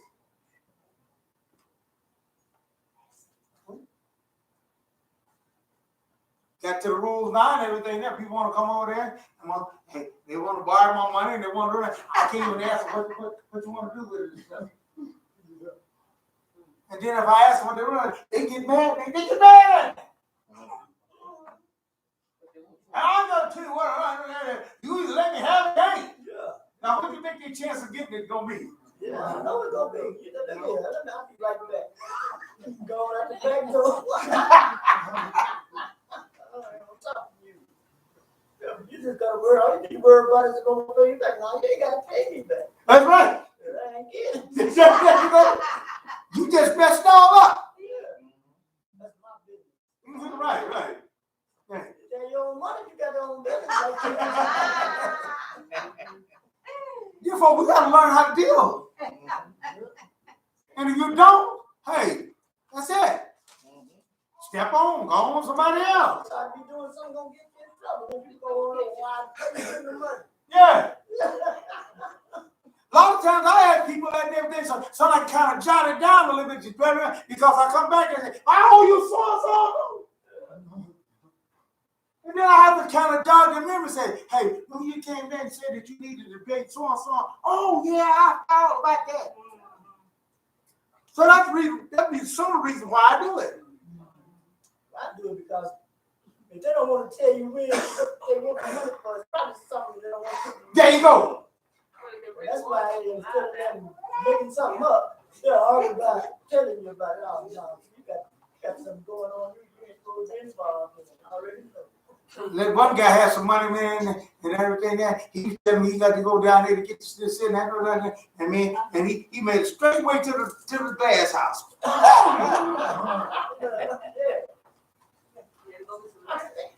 Word come back to me, man. He like to run over me. He like to run over me and give me to the glass house. Now, I don't mind some going to get him a drink. You got some people, you give them out of the house, I give them a loaded pistol. Yeah, the dangerous, man. Hey. Here, God said, because you listen and read on. Okay. 13. He will love you, bless you, and increase your number.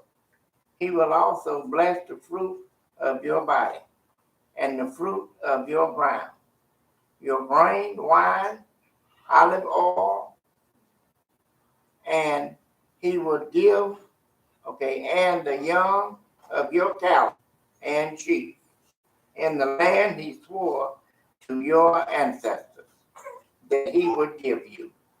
You will be blessed more than all the people.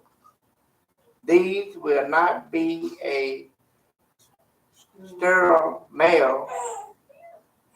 There will be not a sterile male or female among you. And the same with your livestock. Yeah, hey, you don't want no California people to do that. And that's how you get your riches and all those things there that they go. So God said, I'm gonna multiply your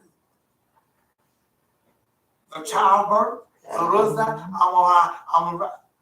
God said, because you got the blood and because you got the color, I'm gonna do that. Because you are listening. He said, because you're listening. This is what makes us prefer. This is what I want you to understand something, therefore. Whoever listens to these words, you know what I'm saying, no matter what color he is, you get the same blessings. Amen. That's right. Amen. See, that's why I don't like us around our branch of Jerusalem. That's why I don't like us in our, because y'all love everybody. No, I'm saying what God says here. I don't misinterpret what God says here.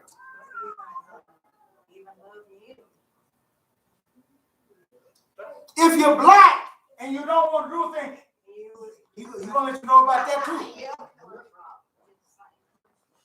And if you're white and you don't like it, hey, same thing. So our God is fair. If you're white and you like what you listen to what he's saying and all that, then blessings will come to you as well. Because I don't see no color in this. I ain't see no color here. It's what he's teaching. It's what he's putting down. What he's saying. That's the thing that makes it. We're the one that get this locked in on this other stuff. And we just as bad as they that's locked in on the negative part. Because they got the negative attitude about everything now. And we turn around and have a negative attitude about them. Hey, what makes you any different than them? You're not. Right. You gotta come on down and start getting it. As a matter of fact, getting into that thing there causes you not to see the right thing and understand what's going on here. So if we want to be blessed, did you read to the 17th verse? No, stop at 15. All right, go on to the 17th. Adonai will remove all illness from you. He will not afflict you with any of Egypt's dreadful diseases, which you have known. Instead, he will lay them on those who hate you. You are to devour all the people that Adonai, your God, hand over to you. Show them no pity, and do not serve their gods, because that will become a trap for you. All right, so he says, once again, God restricts us. We don't like restriction. We want to do well, and that's having fun, and that's enjoying yourself, and we believe him. Yeah, but you don't understand now. When I go out there sniffing, people be sniffing all kinds of stuff now. Freon, glue, paint, and all that kind of stuff and everything there. And because they get high, because they make them feel good. But everything that feels good ain't good for you. Like going on a trip. Yeah. On a trip. Yeah. They like those trips.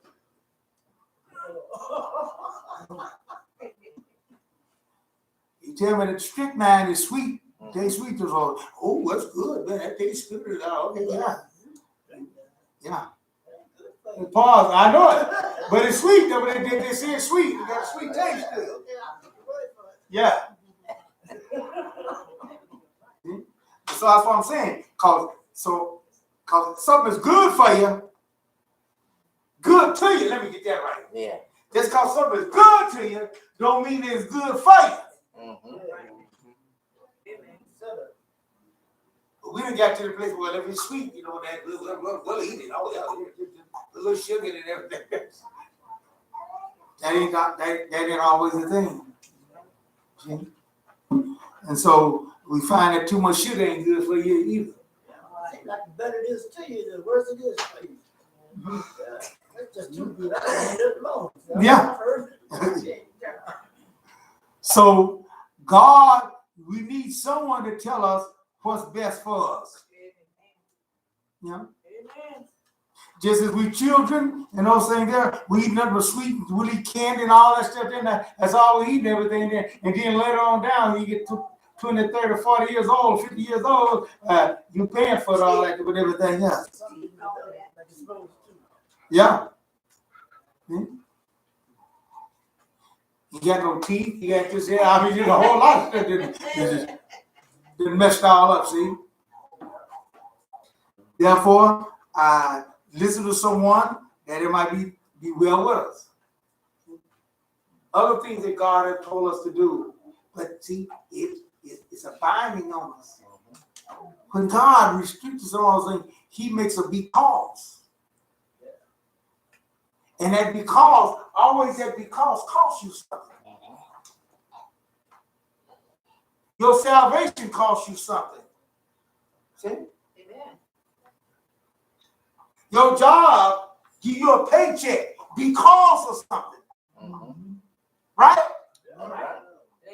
You done got a job and everything, you get a paycheck because of something. And what did that because? Because you worked.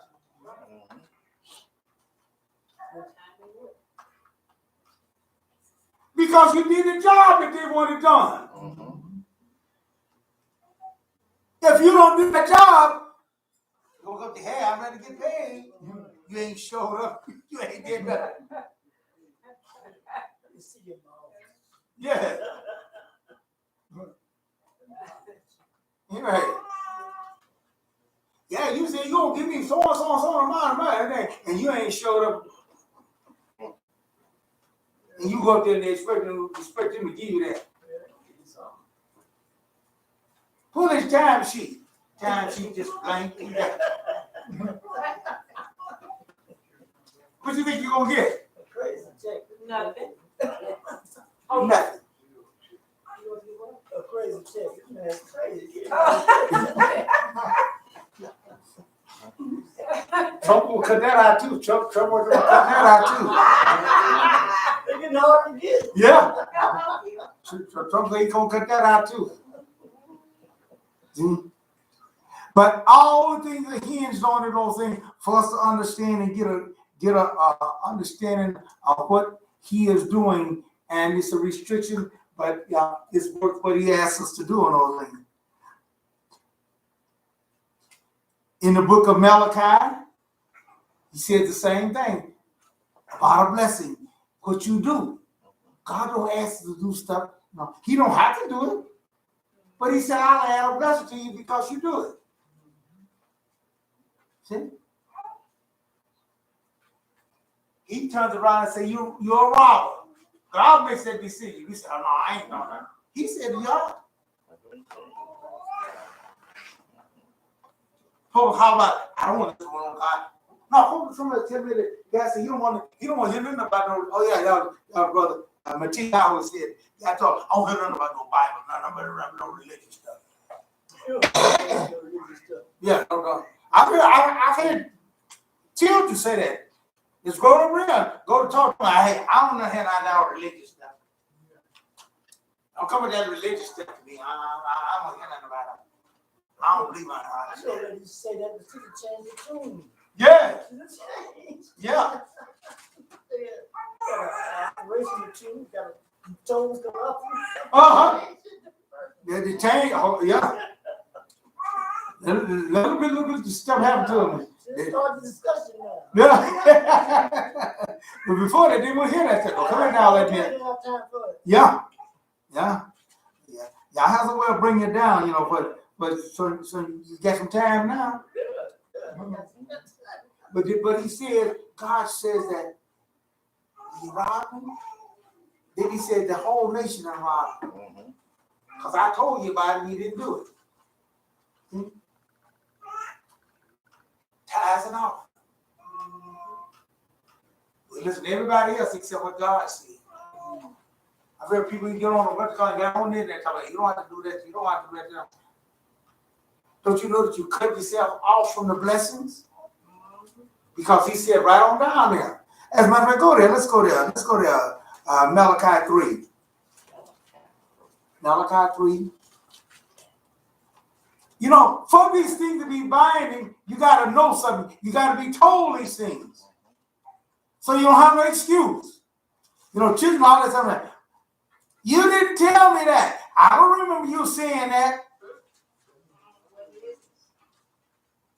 Wasn't listening. That's it. Wasn't listening.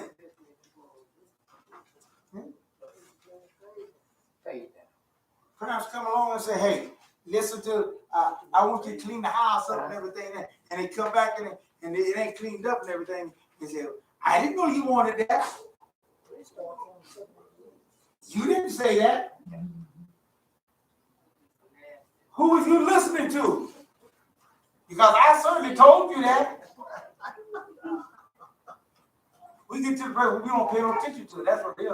And so when they say something, we just flow out of our mind. A lot of times they know exactly when you told them, and they just be lying. Yeah, I'm like, right.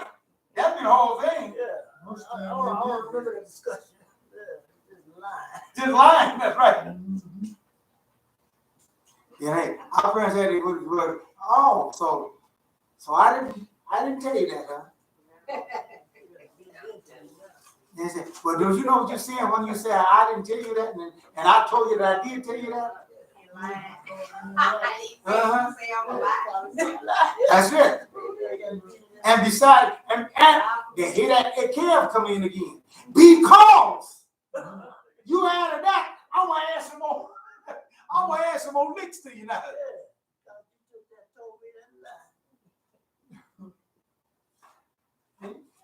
That's why you do my kids and everything. I give a judgment on everything. Then I you got so many licks coming there and everything. Yeah, so many.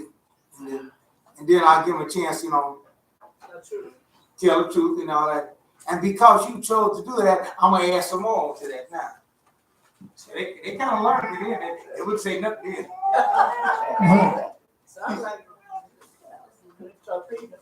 Uh-huh. That's what Leola used to do. Yeah. What you think I ought to do? Tie your behind up and give you some grapes. Give me some grapes. Yeah, they do. What did it say there?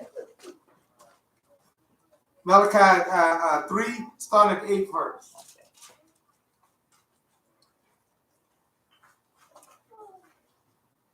Can a person rob y'all? Yet you rob me. But you ask, how have we robbed you? Intent and voluntary contribution. And tithes, yeah. A curse is on you. Ah! Why? Yeah. Oh, it can't. There it is again. Because you robbed me.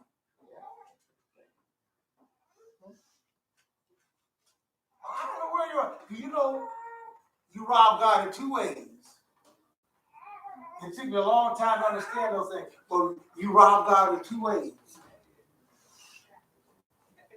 One way you rob him because you don't give him what is due him. And another way that you rob him is because you don't put him first. That's what it's all about. That was the whole lesson there. And it took me a long time to learn that. But when I learned that, guess what? Tithes were no more a problem. I'd have no problem paying my tithes after that. I had struggled. I had all kind of problems trying to pay my tithes, you know, until I learned that too. But the same way we deal. You just keep the money out your pocket because you don't have a bad account. You count your money with them. Yes, that's right. Not your money. Right. And if you don't do those things, and they don't get that, if you don't get that right and get that, and if you get that perspective wrong, you still gonna mess up. Sure. On your end, if you got this. And dear folks, I was in a poor situation when the elementary tell me about it. Because you know, God blessed me. And I tell everybody that. No. It was God that blessed me.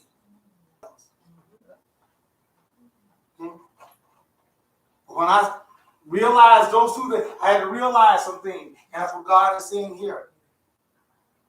I realize God is first, see? And then made it easy. So when I got my little check, see? I said, I got so much money. I don't count that in. I don't even count that in as mine. That pays him first. Overdraw. They'll pay it off. But that next month when your check come in there, That's the first thing coming out. you think that you got so they'll take it off the top, Jack. First thing off. Yeah, they don't charge you a fee for it.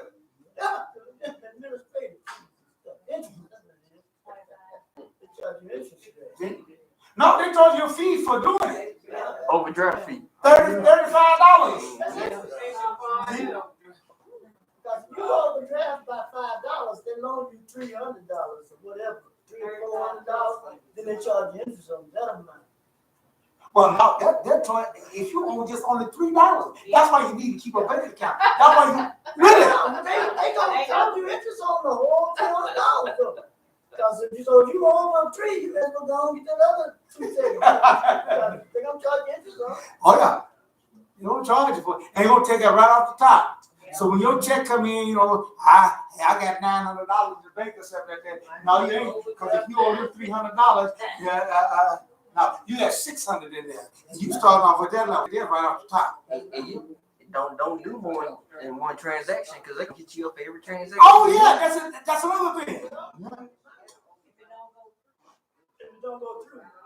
Yeah, what they do is they'll pick one big one to pay that out of it, and then they take your money out of there, and then if you got a lot of little small ones. $35.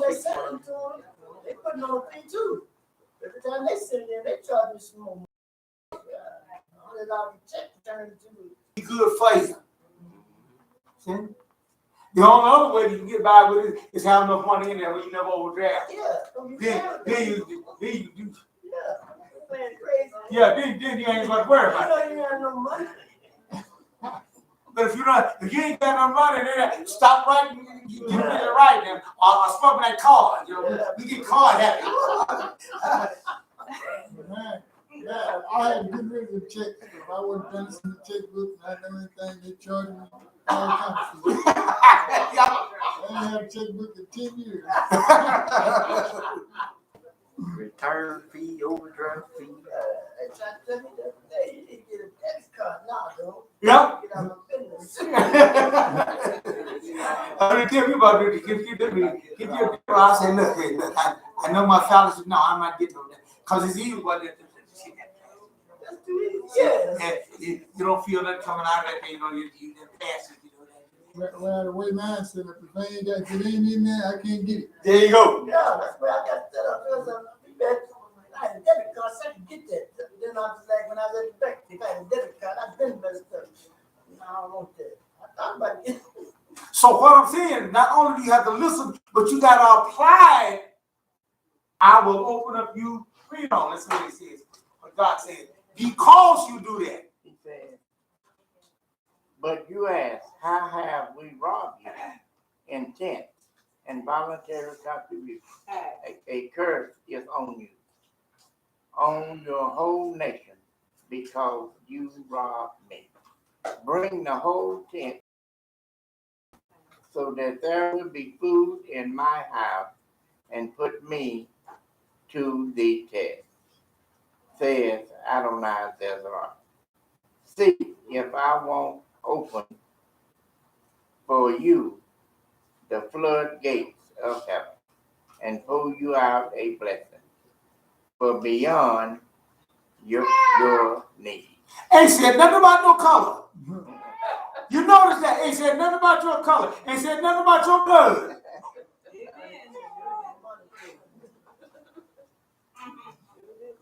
We got to get this thing straight. See? Abraham was Abraham and all that, but do you know Abraham paid tithes? And offering. So therefore, we've got to get this thing straight, and we got to understand that it's listed to the law that he set for. It's listed to what he has set for, not what we imagine what we want on our own. Well, I can't do this, and I can't do that. I can't afford to do this. You can't afford not to do that. See, that's the way I look at it. Yeah. And lo and behold, y'all bless me. See? And did things to me, for me, above all other things, you know. And I know it was him. Hmm? And a lot of them folks, the top of the church, they come to buy me.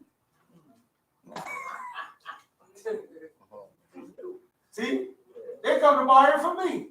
And I said, well, what you talking about? I can't get away from money like that. I can't do that. I ain't got no money. But he said, that's the part of bless you. He said, I'll bless you, but they'll come and buy from you. He said, that'll be part of what I'll do for you. Yeah, because, not because of my color, not because of my hair texture, not because of my size, but because you choose to listen to what my instructions. And let me tell you something, that was hard instruction with elementary come and tell me I had. And I was in school on crutches. It is at first. It's kind of McCall was on blocks. My baby brother done did a number on me.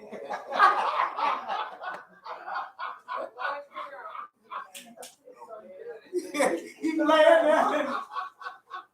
I want to say you like kids. Yeah. But nevertheless, y'all brought me through all of it. And got those things there. And so, and that's what he said he would do. See? Go back to Deuteronomy, the 7th chapter. All these blessings, all these things, all these Ekev, all these because and everything I ain't seen yet where it said about your color. And if it is, dear folks, straighten me out on it. Get me right on it. As a matter of fact, and when we start, here's something I want you to get. And when you start talking about your bloodline, that gets you in more trouble than anything. If you start talking about your bloodline and stuff, that gets you in more trouble. How does it get you in more trouble? See? Because you said you were part of the right bloodline and everything there, then that means that you automatically, God expects you to do it. You can't make no excuse. I didn't know nothing about it. All that. No, it was taught that God chose that family and taught them that.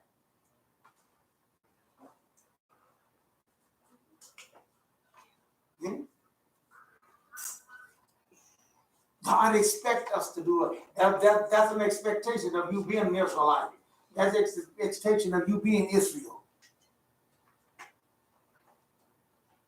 And that's why I say, be careful what you accept and won't.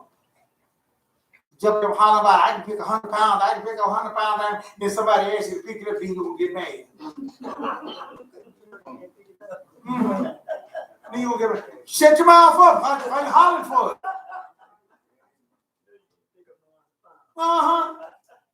You're going to get mad about it. You know, I can't do that. Why you hollering about it then?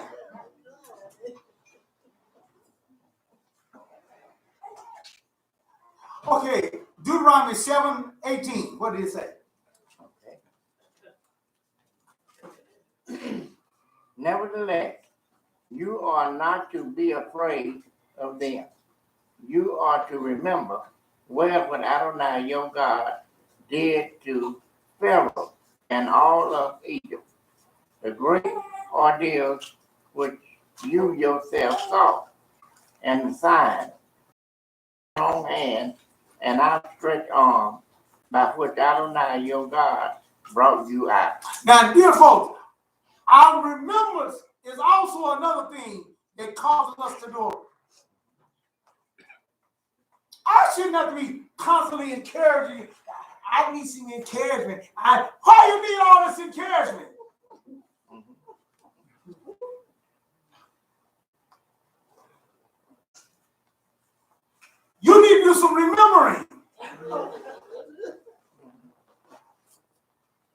But you didn't pay no attention to that. See, you didn't follow that out. How in the way you gonna get your parents and all that, and you can't, you know? Don't you remember when you were a little kid and all of a sudden somebody had to wipe, had to clean you up?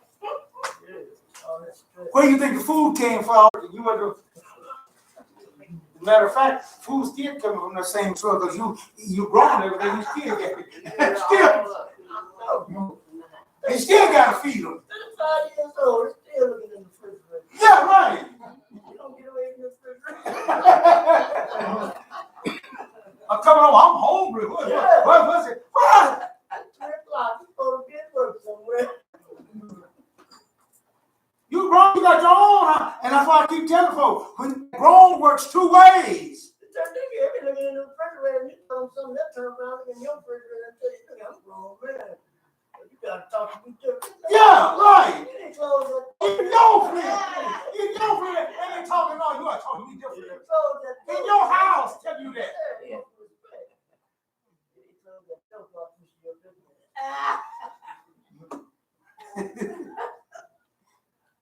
If you want all that respect, you want all that, get your own place. Get your own refrigerator. I respect you better than on the floor. There you go. Can't buy a check on it. That's good. That's how God is telling us. That's how God is.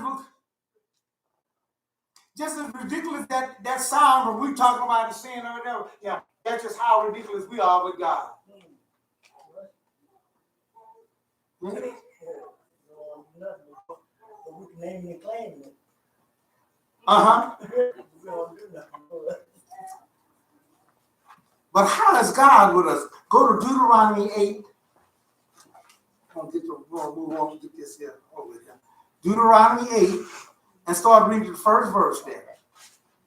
All these mitzvahs I am giving you are to take care to obey, so that you will live, increase your number, enter and take possession of the land Adonai swore about to your ancestors. Now this is a covenant that God made with the house of Israel, with our people. And when he was talking, and when he was saying that, do you know he was not only talking to the house of Israel, but he was talking also to a mixed multitude. Because there was a mixed multitude that came out with him also. Amen. Amen. That were not Israelites. Right. And he didn't hold back on them either. He said, if you do these things, you'll be blessed too. And then he said, and the people that is not here today. Yeah. Talking about.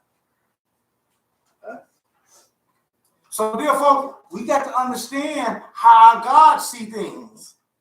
Read on. Okay. You are to remember everything of the way in which Adonai led you these 40 years in the desert, humbling and testing you in order to know what was in your heart. Now, there you go. God hasn't started this here just in Jesus' time and all that, that was in your heart. He's always checked us on those things. Right. Way back there. And which is the best way to test what's in your heart? I want you to get this. When you come up with a little trouble. When everything ain't going, see, when everything's going our way, the way we want it, we sell along and oh man, yeah, you just go right along with it. But how you gonna act like that when things get a little tough? Yeah, folks, all you gotta do is read the Torah. You'll find out how our people that had the right color and the right blood, how they acted. And that's the same way you act.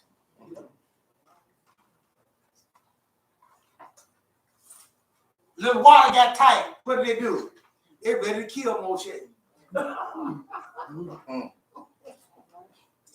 Yeah, brought us out here to die. Uh-huh.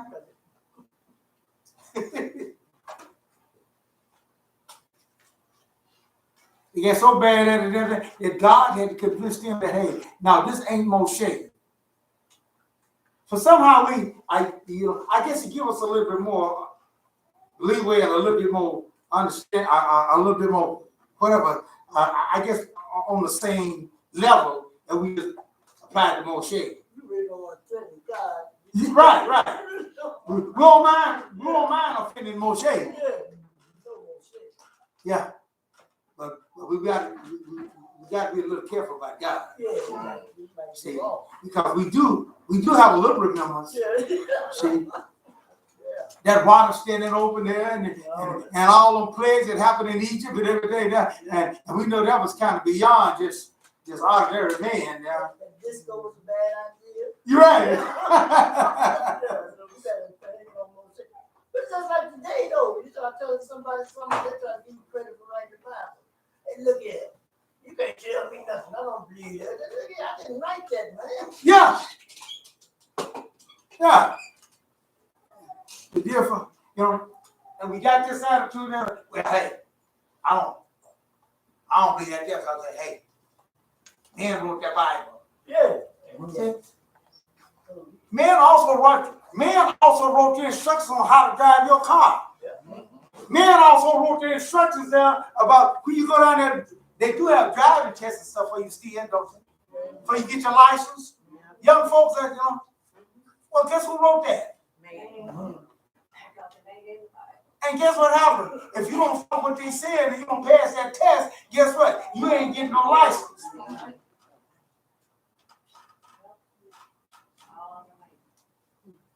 You ain't getting no license. That's right. That's why I ain't got no license today. That's why I'm cross-conscious about young folk driving my car. Got too many rules, man. I ain't going down there messing with people. They want $25. They got $200 ticket to drive around the license. And they got that one for their wrist. There's a reason why they got those tests, and there's a reason why they got those things. And you don't need to be out there not knowing what you're doing. You're in danger out there. Some of it got a license, don't need to be out there. You test your eyes, let me get half see and everything. You're out there. They're cheating on that test. I went up there to check my test, the guy said, all right, he said, yeah, tell me what it is. I said, where's the sign at it? He said, oh, no, come on. But you couldn't find the sign. Yeah. He said, oh, no, come on. Where's the sign at? He said, you go ahead, come on. So I had to go down and get my glasses, man. Well, I kind of exaggerated, Yeah, okay. but I wasn't about to read it without the, with the glass. Oh, yeah. Said, all right, now. He said, we need to call somebody to take you off.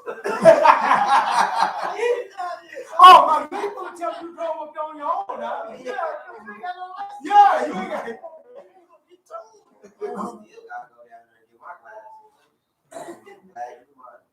Yeah, and it's a good thing. Rules and regulations is good. It's dangerous enough out there where people can see. Yeah, well, and they get out, they got no insurance. They got no license. See? Yeah. I take off. You do stop at there, then they take on off. I think the shofar, so I think that could be a good thing. Hey, I'm waiting on that. Hey, I'm waiting on it only a few more days. We got a few more years. I'm waiting on it. Hey, save me a little money. I'm gonna give you one of them bad boys that all I got to just step in there and tell you, hey, take me this one. That's right. Give me that address. I can sit back. Ain't worried about no driving license. Ain't worried about all that. That's all already in.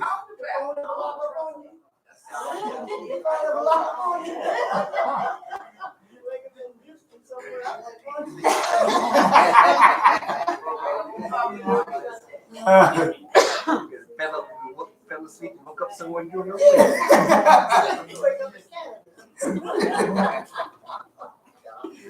They get it out there. Read on. Let's read on. Here we go.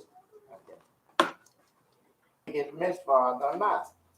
He humbled you, allowing you to become hungry, and then fed you with manna. Now, I want you to get there. Why do you say, we was talking about that last night, why would God call us to have to suffer for things? You say, well, I'm righteous in there. Why should I have to? Because there's a humbling there. Because we like to get the big head. We like to get proud. We like to get puffed up. We more than what we is. So Yah had to humble us. Let a little bad something happen to you. Let don't work out the kind of way you want it and see how you gonna react. And you show yourself up.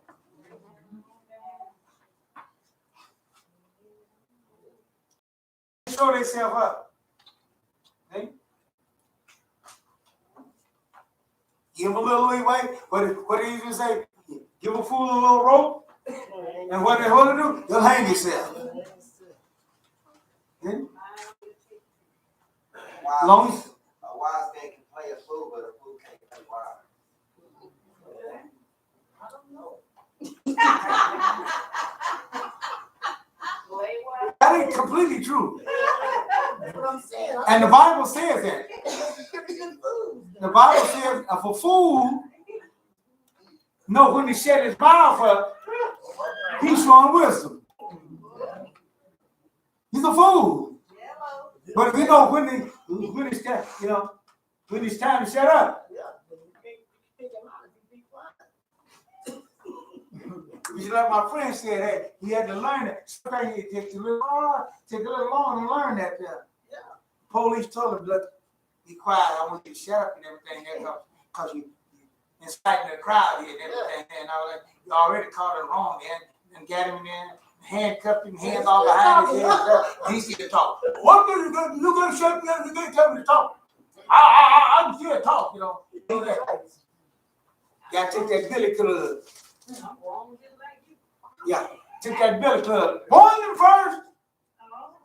Look, I done told you to shut up because you called them all there. You won't cause me a whole lot of headache, getting all these folks all up. Then I got to get all of that. So I want you to shut up and everything. And then, I ain't going to do that. Come on. Yeah.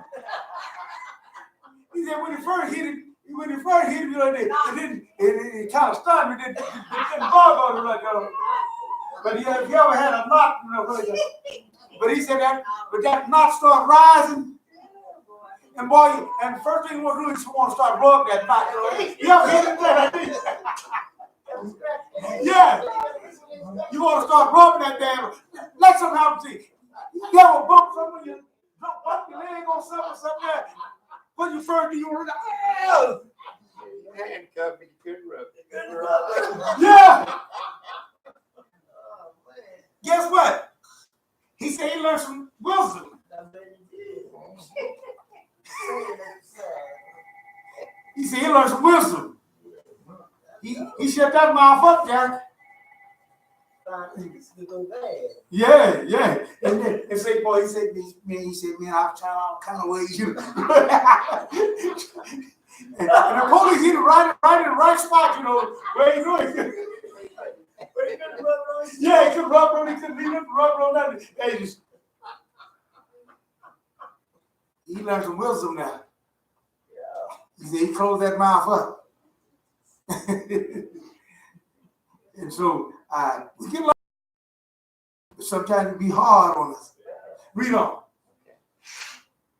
Which neither you nor your ancestors had ever known, to make you understand that a person does not live on food alone. There you go. But on everything that comes from the mouth of Adonai. What did the Mashiach tell Satan when he came to him? Man should not live by bread alone, but every word that proceeded out of the mouth of Yah. A lot of folks think that was only in the New Testament time. See? But all these things, that when the Mashiach come in, no! That's why the New Testament got it. Yeah! That's where he got it from.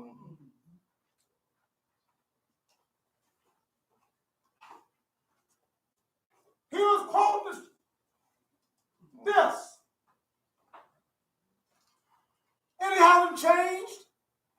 didn't change the Yeshua's day.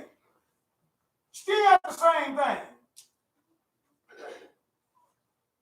If you want to be wise, if you want it to be what's best for you.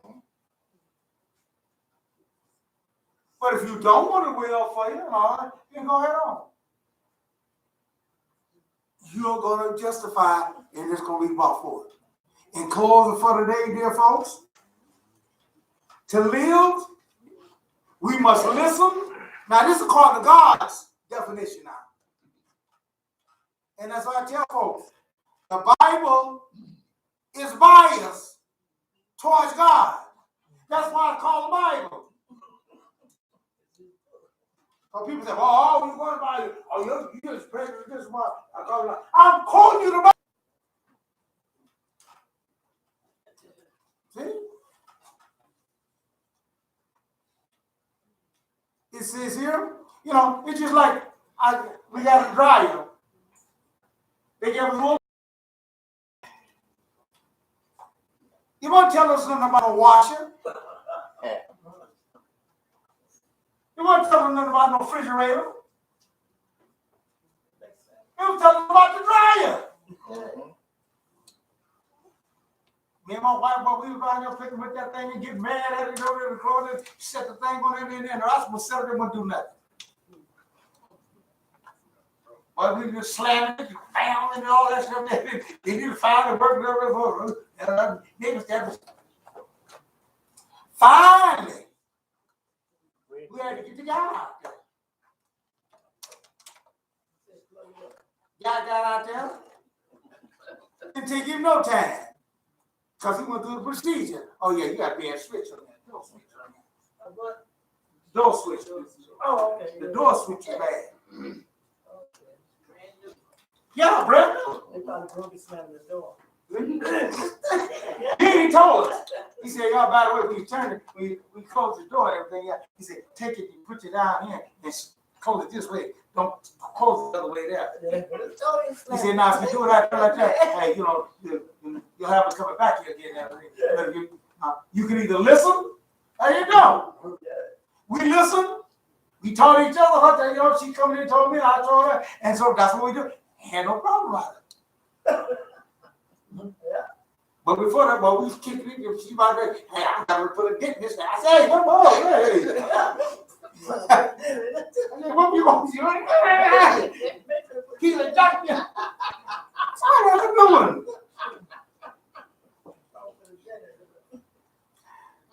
To live, we must listen, remember, and do.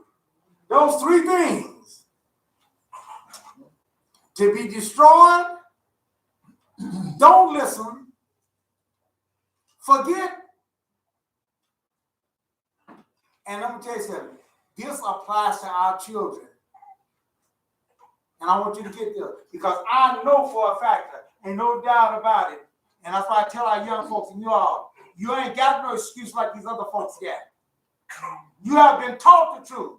Now, whether you listen or not, that's up to you.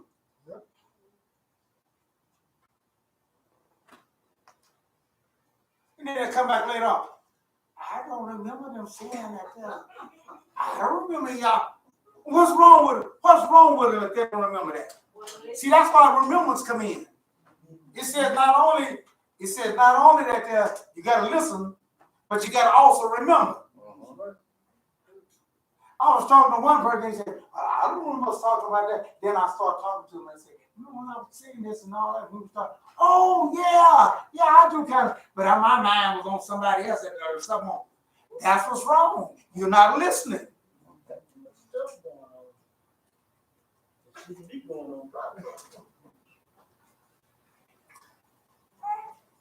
Don't listen, forget,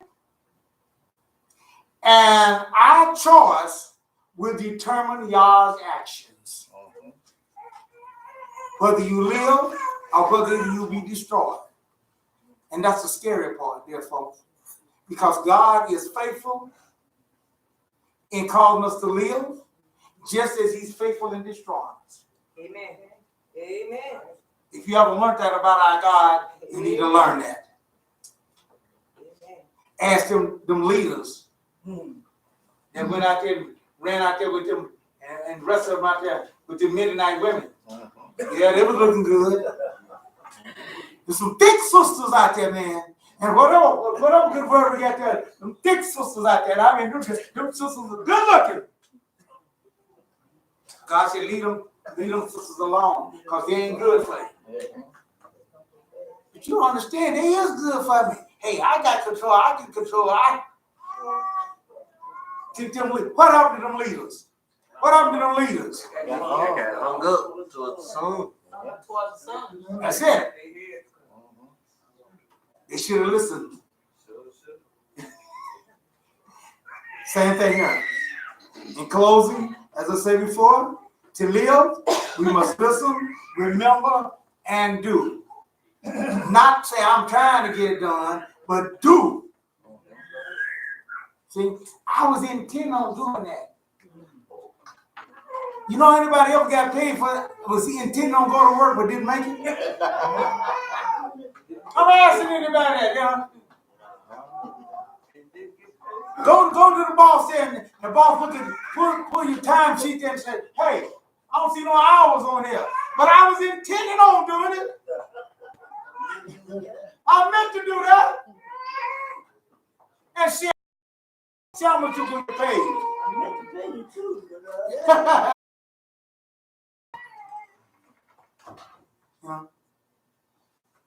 You like a president, is it, I want to borrow so and so, and pull out, you still get the money back and say, okay, you're not, what you waiting around on? Well, you say you're going to live it, I'm waiting on you to give it to me. Well, I meant to do that there, but,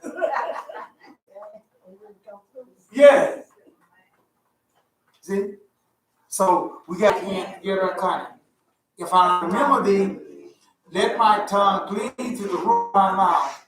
If I prefer not Jerusalem above my chief joy. Psalm 137, verses 5 and 6. All right, shalom for now. Y'all, we'll see you next Shabbat. And I'll turn the hands over to Shabbat.